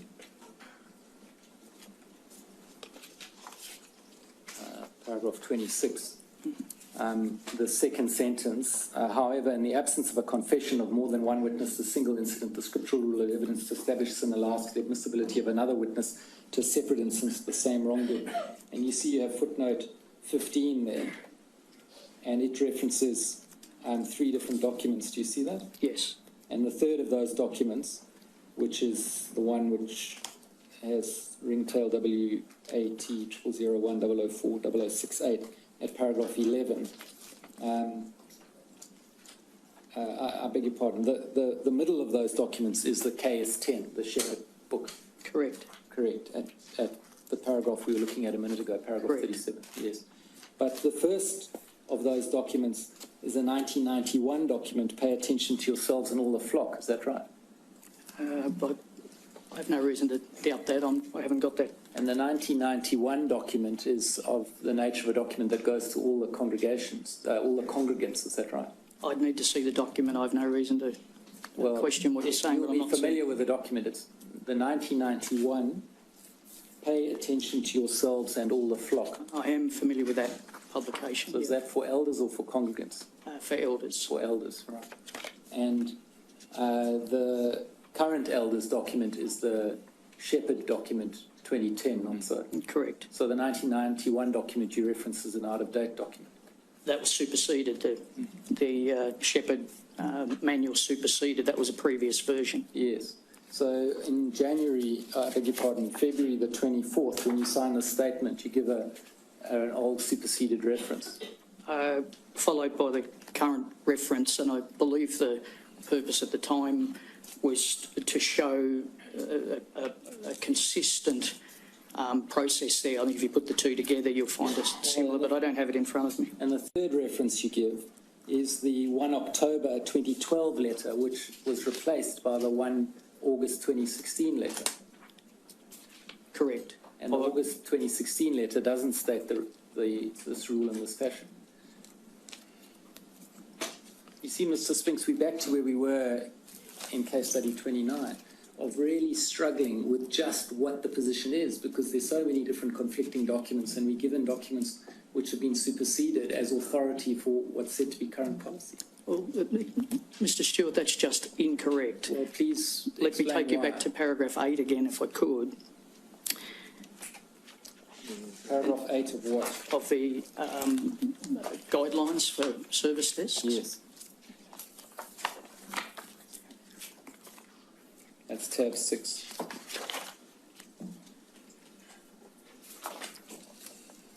Current guidelines, current reference, KS 10, Chapter 5 is the shepherding textbook.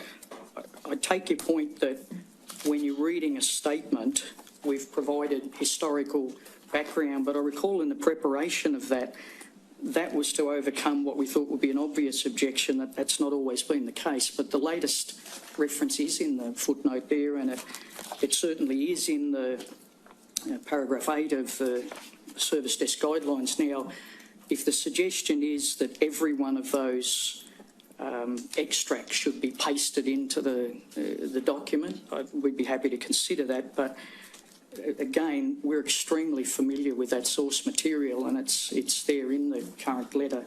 Well, the suggestion is that you reference out of date and superseded policies in support of your statement as to what the current policy is.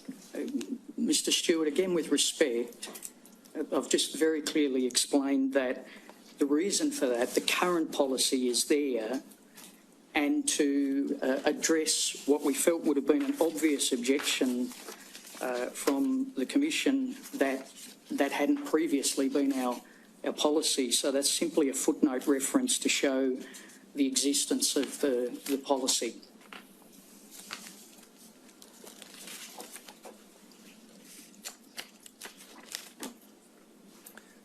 Dealing with the subject of a victim having to confront the abuser, you know, of course, that the Royal Commission found that the Jehovah's Witness written policies and procedures should clearly state that it is not a requirement in cases of child sexual abuse the victim must confront her alleged abuser. You know that?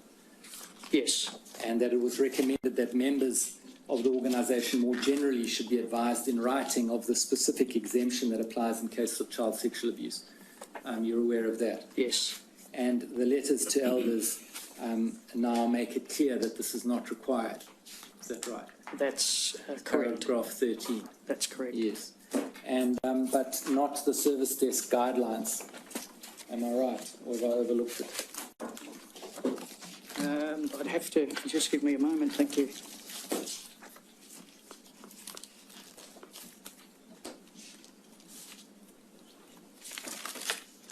That's correct. The August 1 letter is a wider audience. The August 1 letter is to all elders and obviously service desks. So there's quite a few examples of where the same items are not repeated in the service desk guidelines. All the service desks, by the way, and secretaries have those two items bound together because we read them together. Now, on the specific point, this point of victim having a right not to have to face the abuser, which is, as I've said, clarified in the 1 August letter. It's also clarified in the 7 March policy. Correct. But it's not been addressed in the Shepherd book, has it? In those words, no.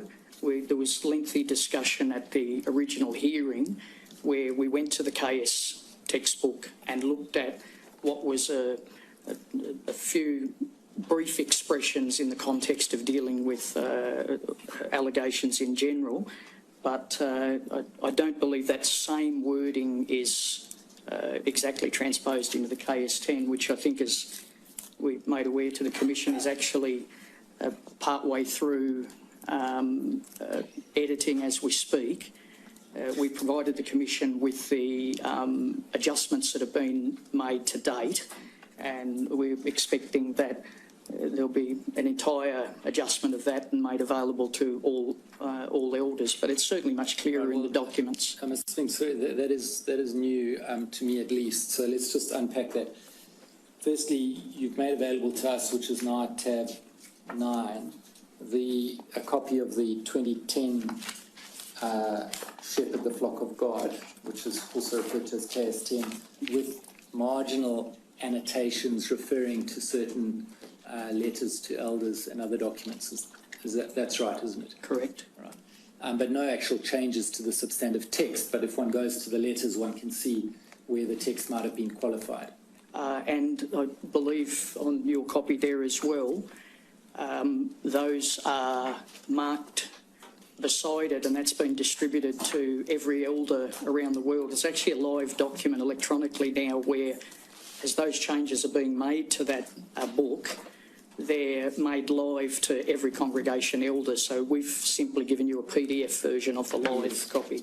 Yes, I understand that. But now the actual text of this document, am I to understand what you've just said now, is that it's in a current process of revision, and there's expected to be a new Shepherd the Flock of God edition to be produced? That's my understanding, and that's the reason for these ongoing edits. So I would anticipate that while that is referred to in the shepherding manual, I'm happy to go there again as we did at the previous hearing, but it will certainly be clearer using the language of the current policy in any future edition. Well, I do wish to go there. It's at tab 9, ringtail 0076, type page 72, paragraph 39.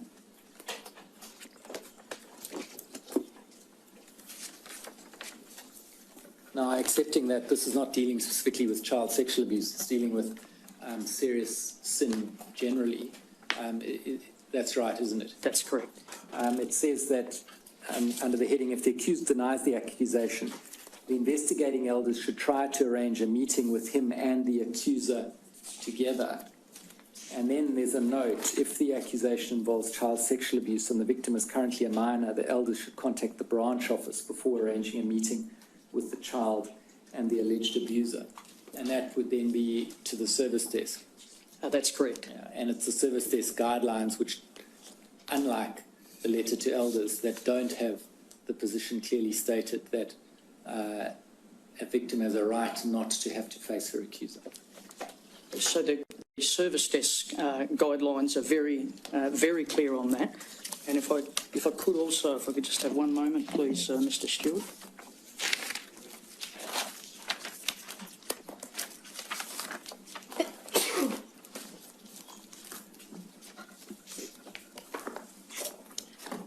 If I could, apologise if I'm repeating something that you've clearly stated here, but in the August 1, 2016 letter protecting minors from abuse,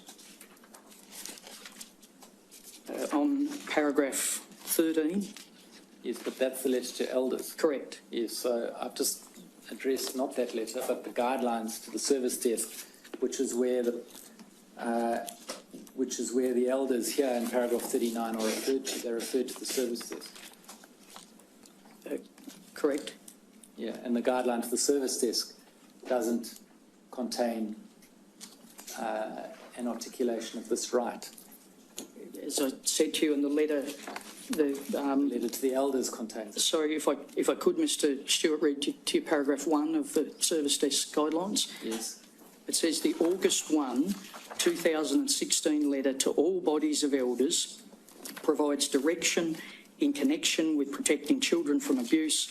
The service desk should be thoroughly familiar with that letter and pertinent information in the shepherding textbook. So again, it's audience. Yes. The letter is for all elders.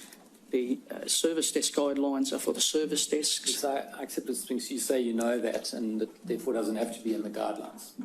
Not so. Well, it is in the guidelines in that. By reference. Well, the letter is attached. There are two documents side by side that we use together. Yes, now this thing's going on to the next sentence at paragraph 39 of Shepherd. If the accuser or the accused is unwilling to meet with the elders, or if the accused continues to deny the accusation of a single witness and the wrongdoing is not established, so I take it not established scripturally, i.e. under the two-witness rule, would that be right?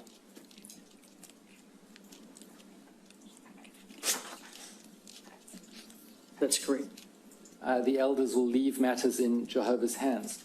So the result of that is this, isn't it? And I think it's stated in a recent policy document, that even if someone who's accused of child sexual abuse is convicted beyond a reasonable doubt by a criminal court, if the scriptural rule of evidence, the two-witness rule, is not met within the Jehovah's Witnesses' internal processes, then the matter is left in Jehovah's hands. That's, again, totally incorrect, and I apologise for being direct with it, Mr Stewart, and I'm sure it's unintentional, but you are, and the transcript will show, we've had this lengthy discussion at the first hearing. If I could be permitted to say, that bracketed section, you've gone on and read the part after it, the bracketed section is inserted there to say, when it relates to child sexual abuse, contact the branch, end of bracket.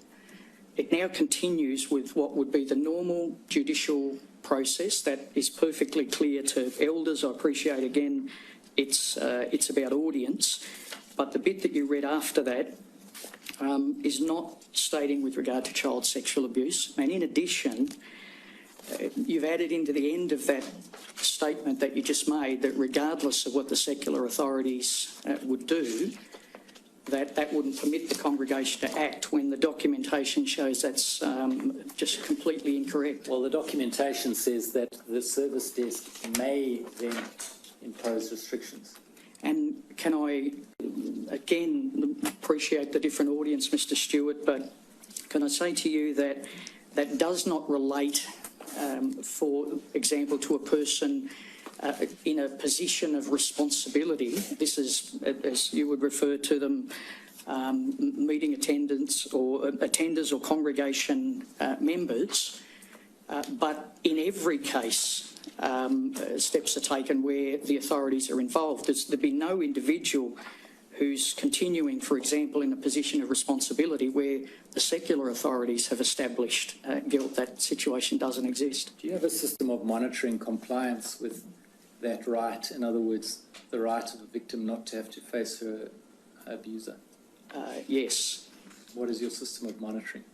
In every situation, as set out in these documents, and as you've stated yourself, the elders call the legal department, they call the service department, and in every case those key issues are repeated, and now of course in the more publicly available document.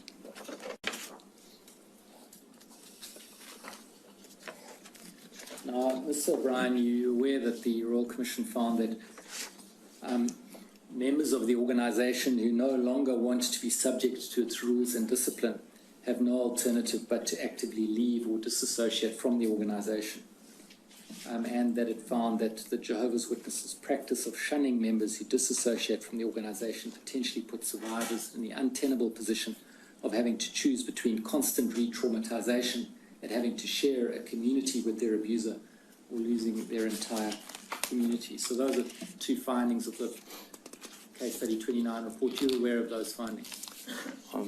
Yes, I'm aware of the findings, but I think we disagreed with the findings. But respectfully, I can say that. I think Mr Jackson in his testimony made the same point as I did in my testimony, that we don't believe it's an impossible choice.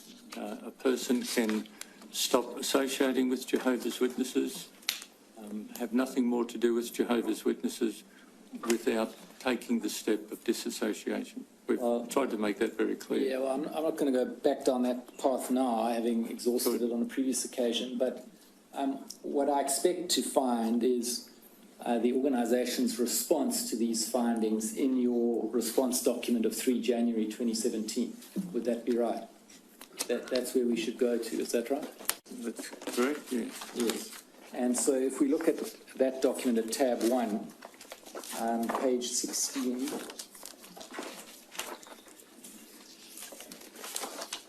which is ringtail 31.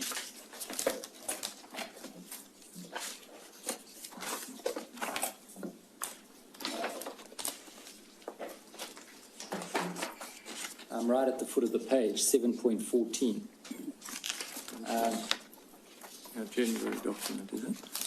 Do you have that? Just the January document, Yes. 714. So you say there in the first sentence, shunning a disfellowship child molester is and will continue to be Jehovah's Witness Bible-based response to this serious sin. Well, that depends, of course, on whether the person was disfellowshipped or reproved, doesn't it? If they were reproved, then they're not shunned. Yes, that's correct. But here it's talking about the child molester. If they Who is disfellowshipped, I beg your pardon, who is disfellowshipped. But if they're not disfellowshipped, then they're not shunned. Right? No. Right, and then goes on, this practice is an effective mechanism for protecting children in the congregation. Well, of course, I think we canvassed before that doesn't do anything for children outside the congregation. Would that be right? Well, that's a position that's been taken, but again, we say that the congregation arrangement is one to protect the congregation from sin. We judge the matter of sin. We're not in competition with the legal justice system, and I think we've been down the road a little earlier that with reporting, we'll report that if it was mandatory reporting, that's a completely separate issue. If it's not, then we will leave that to the parent or the victim. But So Mr. Brown, that's the first of the 3 paragraphs response. We go to the next one, 7.15. You say it is not and has never been Jehovah's Witnesses' policy to shun a victim of child sexual abuse. So that says what it says. That's fine. That doesn't meet the point that's being made, which is the victim of child sexual abuse who wants to and does leave the organisation is shunned. And then 16 says the policies and procedures on how elders should respond to victims have been consolidated and clarified. Elders have been reminded and encouraged to be empathetic and compassionate to the victims and their families. They've also been directed to provide ongoing shepherding to comfort both the victim and his or her family. If the elders are approached by a survivor of child sexual abuse, they should speak consolingly to the person and manifest an empathetic, compassionate, patient and supportive response. In exhorting congregation elders to lovingly and kindly serve as spiritual shepherds to victims of child sexual abuse, Jehovah's Witnesses confirm their long-standing policy that a victim will not be shunned. But and I suggest to you none of that answers the point. The point being that it's particularly damaging when a child sexual abuse victim leaves the organisation, disassociates from the organisation and is then shunned.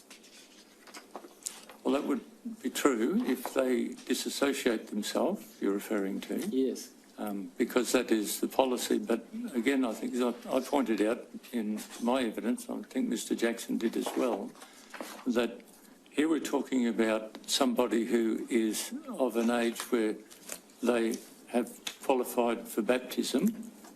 So they're somebody who's either approaching adulthood or an adult, making that decision, understanding the implications of choosing either to disassociate themselves, knowing the consequences will be shunning, or simply ceasing activity with the congregation, but not taking the stand of disassociation. So it's a choice on the part of the person. Well, in brief, what you're saying is you haven't changed, in response to the Royal Commission report in case study 29, you haven't changed anything in relation to shunning, is that right? Could I just read one scriptural point, because not all of the commissioners were here for the hearing, and I think this is really the basis for our thinking on these scriptural matters on which we find disagreement. So we appreciate there's disagreement. This is in the Bible book of Isaiah, chapter 33, and it talks about the laws under which Jehovah's Witnesses believe we come. Chapter 33, verse 22, it says, "For Jehovah is our judge, Jehovah is our lawgiver, Jehovah is our king." So that covers every aspect of the legislative, the executive, the judicial process. All Jehovah God reserves to himself. And we understand scripturally he delegates some of that authority to congregations, to families, husbands, wives, parents. But ultimately, if God's word provides a direction on a certain doctrine, Jehovah's Witnesses are bound by that, regardless of how others may view that. Well, I understand that's the position you take, and I'm not going to enter into a debate with you about how, as I did on the previous occasion, about how the Jehovah's Witnesses' position on a range of things has changed over the years, on blood transfusions and blood fractions, by way of example, and on a number of other things. So we'll leave all that to one side. But just to get back to my question, which I understand the answer is yes, and the question was, in response to the Royal Commission findings and recommendations in relation to shunning in the report for case study 29, you've not made any changes? Well, the branch committee or the directors of the Watchtower Bible and Tract Society of Australia are not authorised to be able to do that, Mr. Stewart. That was a matter Mr. Jackson would have taken back to the governing body, as he said he would. Yes, that's the point that you make, is you regard yourself bound by those policies, or to those policies by the scriptures, and you can't change them, and therefore haven't changed them. Is that right? Scriptural understanding, most definitely. Could I comment, Mr. Stewart? Yes, Mr. Spinks. I think, and again, if it's about how it's presented, we accept that. It's not our intention to be defensive, but Councillor Sisting is repeating what was an incorrect conclusion from our perspective, and I say that with respect, where you're actually asking, have Jehovah's Witnesses changed something that they never did? So I think where the confusion comes in, and Mr. O'Brien has nicely explained that if somebody chooses to take a different course and remove themselves, disassociated, that's a matter for them. But victims of child sexual abuse are not shunned. There's no evidence. Unless they disassociate, then they are. That's the point. But again, what you're suggesting there is that the congregation makes a decision to shun a victim. If a victim or a survivor makes that decision themselves, then they understand the implications. There's not a situation where someone has disassociated because they're a victim of child sexual abuse. But we just wanted to make that point again. I think the real issue is that for some people, the circumstances will be such that they just can't stay, and they will find it necessary for their own survival, effectively, to disassociate. But the consequence of that is they are shunned and lose all of their prior social structure. That's the issue. And you heard the evidence that some people gave about that issue. That's the problem. If I could, Your Honour, with respect... That doesn't happen in other parts of society, generally. Again, Your Honour, with respect, and I certainly don't want to be protesting a point... Say what you believe to be true. Thank you for that. The Commission has consistently, and we respect the right of the Commission to draw the conclusions, and Council assisting, but the Commission has consistently failed to acknowledge that individuals who want to leave the organisation of Jehovah's Witnesses, no longer be an active member, can do that by conflating someone choosing to no longer be an active member and someone specifically disassociating themselves, saying, I just don't agree with the organisation anymore, I don't want to be a part of it, are two totally separate things. And again, with respect, we just make the point that was inherent in what I just put to you, but the consequence of dissociation, as we understand it, is that that person will be shunned And that means they lose contact with family, friends and everyone else who remains inside the Jehovah's Witness organisation. Is that right? Again, Your Honour, the person... Your colleague is nodding. Is that right or not? Well, because you've said disassociated, Your Honour, but he or she can choose to be no longer an active member of the congregation. I understand that, but if they are so unable to cope with what's happened and the way they've been treated inside the organisation, that they dissociate, then they lose all of their previous social structure. Is that right? That could be the case, and we respect their right to make that decision. Well, it's a pretty cruel way of dealing with someone, isn't it, who has suffered sexual abuse. I could only repeat what I've said, Your Honour. I know, but it's cruel, isn't it? To take away, by reason of the rules that you impose, all of their social structure. That's cruel. Could I just interrupt, Your Honour? I believe with the difference between disfellowshipping and disassociation, the congregation takes the action in disfellowshipping somebody who is then shunned. Person who disassociates themselves, they're taking the action. Now, for whatever reason, I agree, not even with regards to being a victim, others make the same decision. But they are actually taking the stand to shun the congregation from themselves. And they understand the implications of that. Now, it is, I agree, it puts them in a difficult situation, but it is a choice. You see, someone who comes to you and says, I was sexually abused, but because there's no two witnesses, you don't accept it.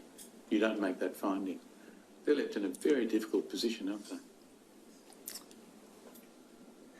If they choose not to report it to the authorities, then... For whatever reason, if the organisation doesn't acknowledge that they were abused, that imposes a great burden on them, doesn't it? If I could again respectfully say, Your Honour, we don't disbelieve a person who makes an accusation. That's why we investigate every accusation brought forth by the elders. Yes, but if there's not two witnesses, you don't accept it, do you?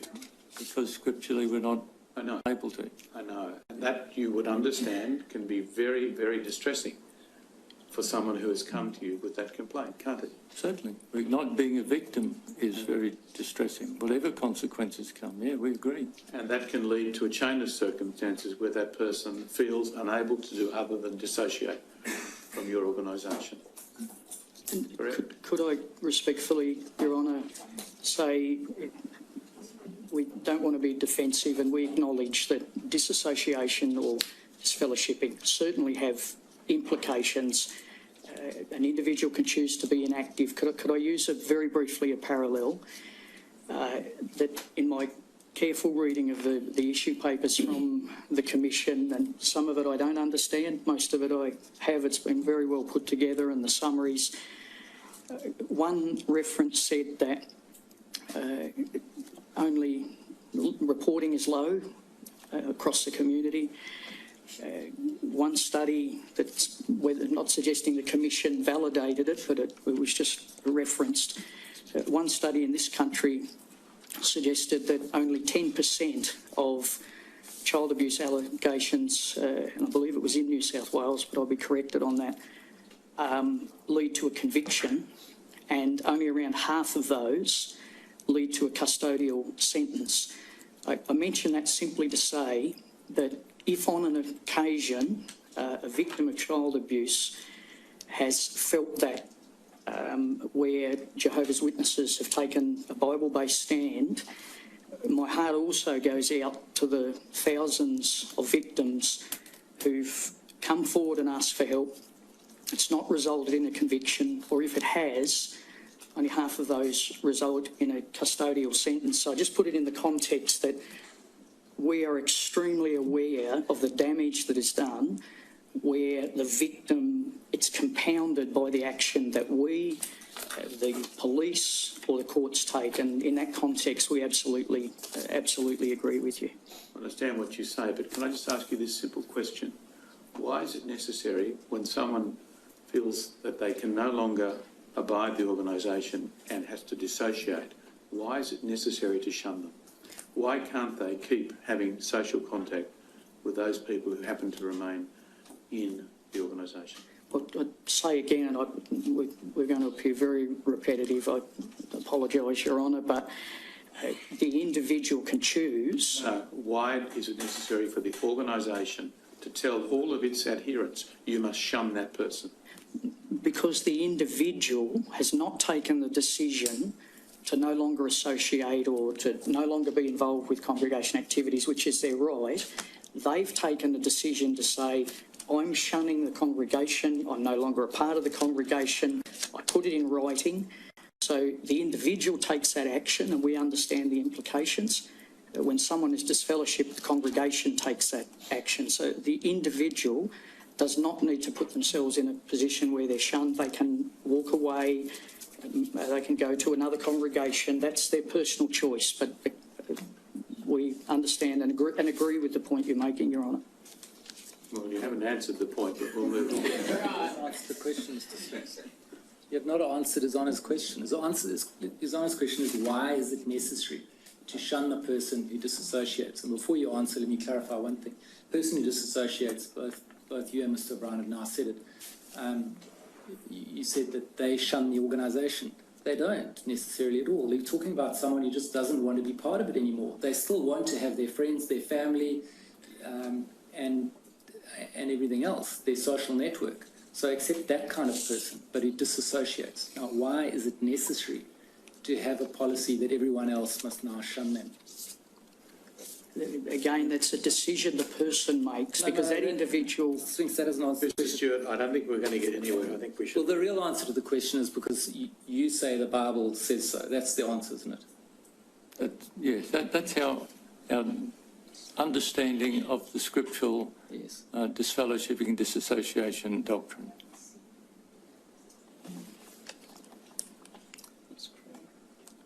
I should just say also that in relation to the point that Mr. O'Brien, you made, and Mr. Spinks as well, I think, and that's that a person can become inactive without disassociating and in that way not be shunned. Now, without going through that evidence again, I just want to say to you that that's highly contested by a lot of people as to whether that is possible. I know you say that's the case. A lot of other people say it isn't. I'm sorry, I misunderstood, but... The simple point is, and I'll let you respond, but I'm not going to go down this path we went down it before. The simple point is this. A person who does not want to be active in the organisation anymore, in order to avoid being shunned, must disassociate. There isn't a category of membership of inactive and nevertheless welcome. Sorry, Mr. Stewart, that's... I know you disagree. That's well, fine. when we've put it in print, I mean... The only point I'm making is that that's not accepted.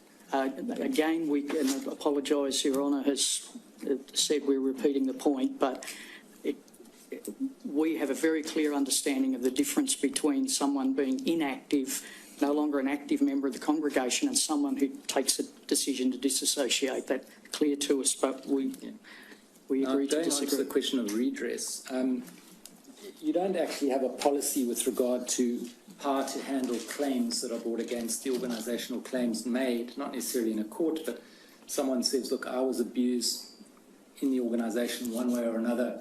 I want compensation for this. I want it to be dealt with. You don't have a policy that deals with that, do you?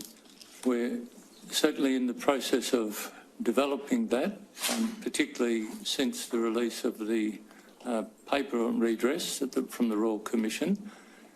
We've studied that and we're basically in agreement with many of the proposals in there. We don't take the view that we're waiting just until we hear the final thing, but there still are a number of questions that it seems to have to be resolved. And that's this 2015 Royal Commission report on redress and civil litigation that you're referring to, is that Yes, that's right. Okay, so that's been around for a couple of years now, but in short, you're saying you're working on a policy which we can expect at some stage? Well, it's only in recent months we have had one request some time ago, probably more than a year ago, that we corresponded back with, and the claimant changed the solicitors they were using. So it's only just in the last, this week, the last few days, that we've received a report back from the legal firm that we've been using to deal with the requests that have come in. Well, never mind individual cases. Can I just understand this from you? Is it the case that you're working on a redress policy and one can expect to see one in due course? Yes, definitely. Thank you. And has the organisation engaged with or reached a position on the Commonwealth Government's proposed national redress scheme that was announced in November last year? No, not at this stage. Could I raise a question on this, which is of concern to us in being able to address this issue of redress, Mr. Stewart? Would that be acceptable? Well, let's hear what it is, Mr. O'Brien, and then I can tell you whether we can answer it or not. Okay, so with regard to the finding of the Royal Commission, with our bringing in all of the case files that we had, because of their being investigated, the finding was that that makes all of them institutional abuse, even though the greater majority of them were not actually according to the terms outlined in the redress scheme as being institutional. So there's two implications for that I would see. One of them for us as an organisation, if the number of case files is the basis for determining maybe our share in a redress scheme, we would feel that would be not in the interest of being fair and adequate, because You needn't worry about it. Your organisation came clearly within our terms of reference because we are required to look at the response of your organisation. Yeah, which we don't contest. And that response, of course, when inadequate, will cause damage to people. You understand that? We understand, yes, that's a response. And from the evidence that we've had, that is likely to have happened. You may not be an organisational abuser as such, but the response of your organisation may have compounded, indeed very much compounded, the damage to that individual. As far as the redress scheme is concerned, if it takes the form, or roughly the form the Commission has recommended, your liability will be determined on a case-by-case basis, right, and you will be contributing on a case-by-case basis. Yes, so that's... The files that we sent off to the police, well, may or may not represent a part of your liability. I don't know. Okay, so according to then the terms set out, I think it's on page 38 on the redress and civil liability, the recommendations, it outlined just what constituted institutional abuse. If that's as we understand it, then that would be something that would resolve some of the issues we have in our mind. Well, you must understand, Mr. O'Brien, that this was the recommendation of the Royal Commission. This has now been taken up by the Commonwealth Government, and the government's in the process of consulting the states and territories and organisations, and how it will end up may be close or not so close to what was recommended, one doesn't know. So my simple question is to what extent is your organisation engaging in that process, or taking a position on whether it should engage in that process? So at the moment, we haven't had any actual statement of claims, but we have had correspondence from 6 individuals. So we're formulating on the basis at the moment, still trying to determine what sort of extent of claims we would have, because I do understand from the report that each organisation would still be responsible for their own claims, which is part of the recommendation. If that was what the National Redress Scheme brought in, that possibly will affect which institutions and states would opt in for that. So I think it's still a little bit too unclear for us to commit ourselves definitively. We're still working through the process of determining just how we will handle You haven't ruled it out. We haven't ruled it out, and we certainly, if there are any victims who are victims through institutional abuse from Jehovah's Witnesses, we would do everything in our power to assist them financially and spiritually.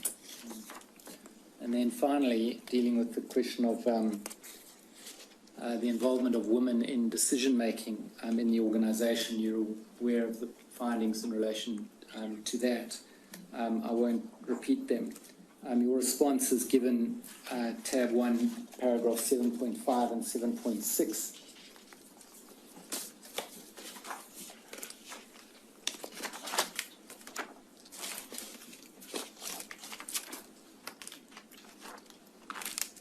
So 7.5 is a broad statement. 7.6, you say women can and do participate in the process of presenting allegations of child sexual abuse to the elders. So I take it you mean that as a matter of ongoing practice that happens. Is that what you're saying, Mr. O'Brien? This is to do again with the entire process of receiving an accusation, to the completing of giving support to a victim. So the role of women in the process, the only restriction that Jehovah's Witnesses have on that is in the actual judicial committee, which is dealing with the perpetrator, not dealing with the victim. Yes. So women can be involved in the entire process. The victim never has to confront the perpetrator, doesn't have to sit in on the judicial committee. That's the point, isn't it? Your answer in relation to decision-making is that you are scripturally bound, that the decisions can only be made by men. Yes, once again, that's a scriptural requirement that we adhere to. And at the end of that paragraph, 7.6, you say, see paragraph 13 of the August 1 letter. I take it that's in support of the statement that complainant may be accompanied by a confidant, etc. That reference seems to be wrong because paragraph 13 at tab 7 doesn't say anything about that.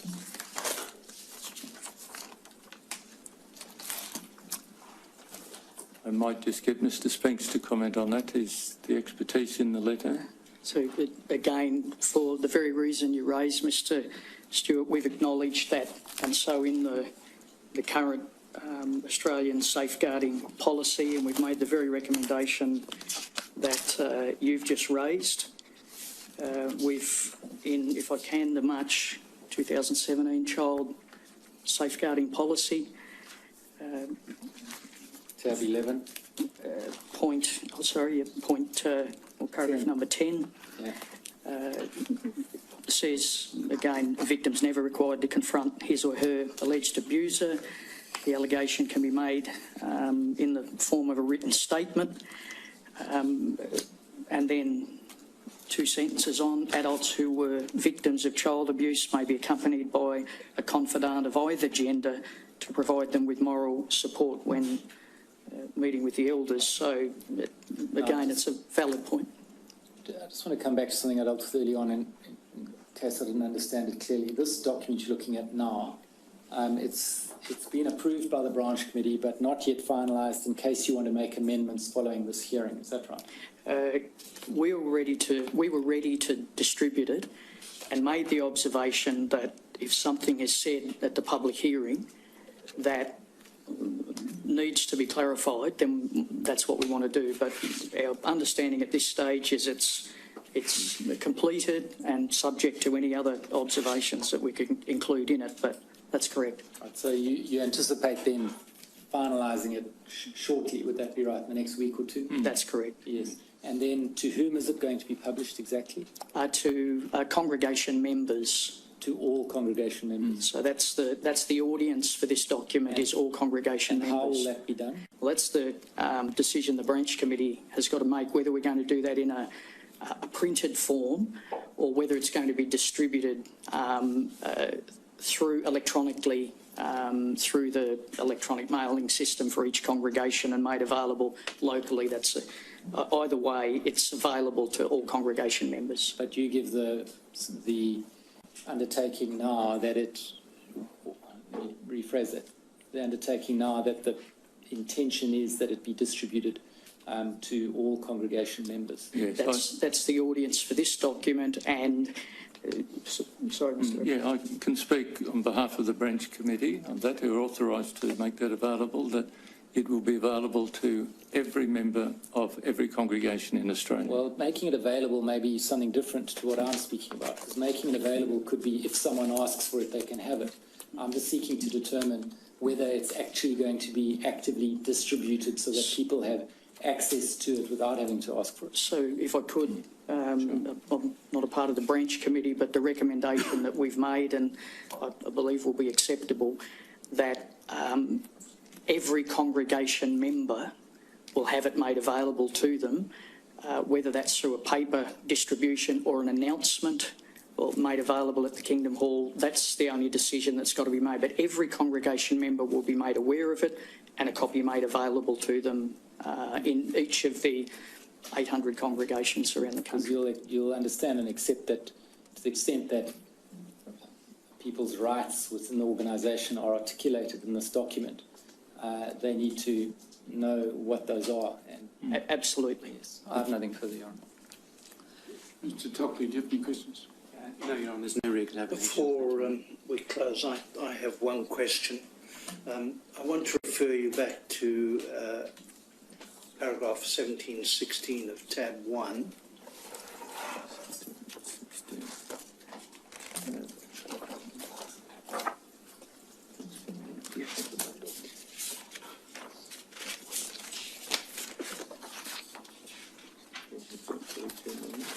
It's paragraph 716 of tab 1. 716.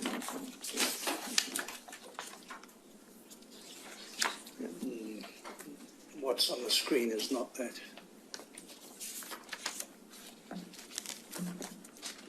Joint statement.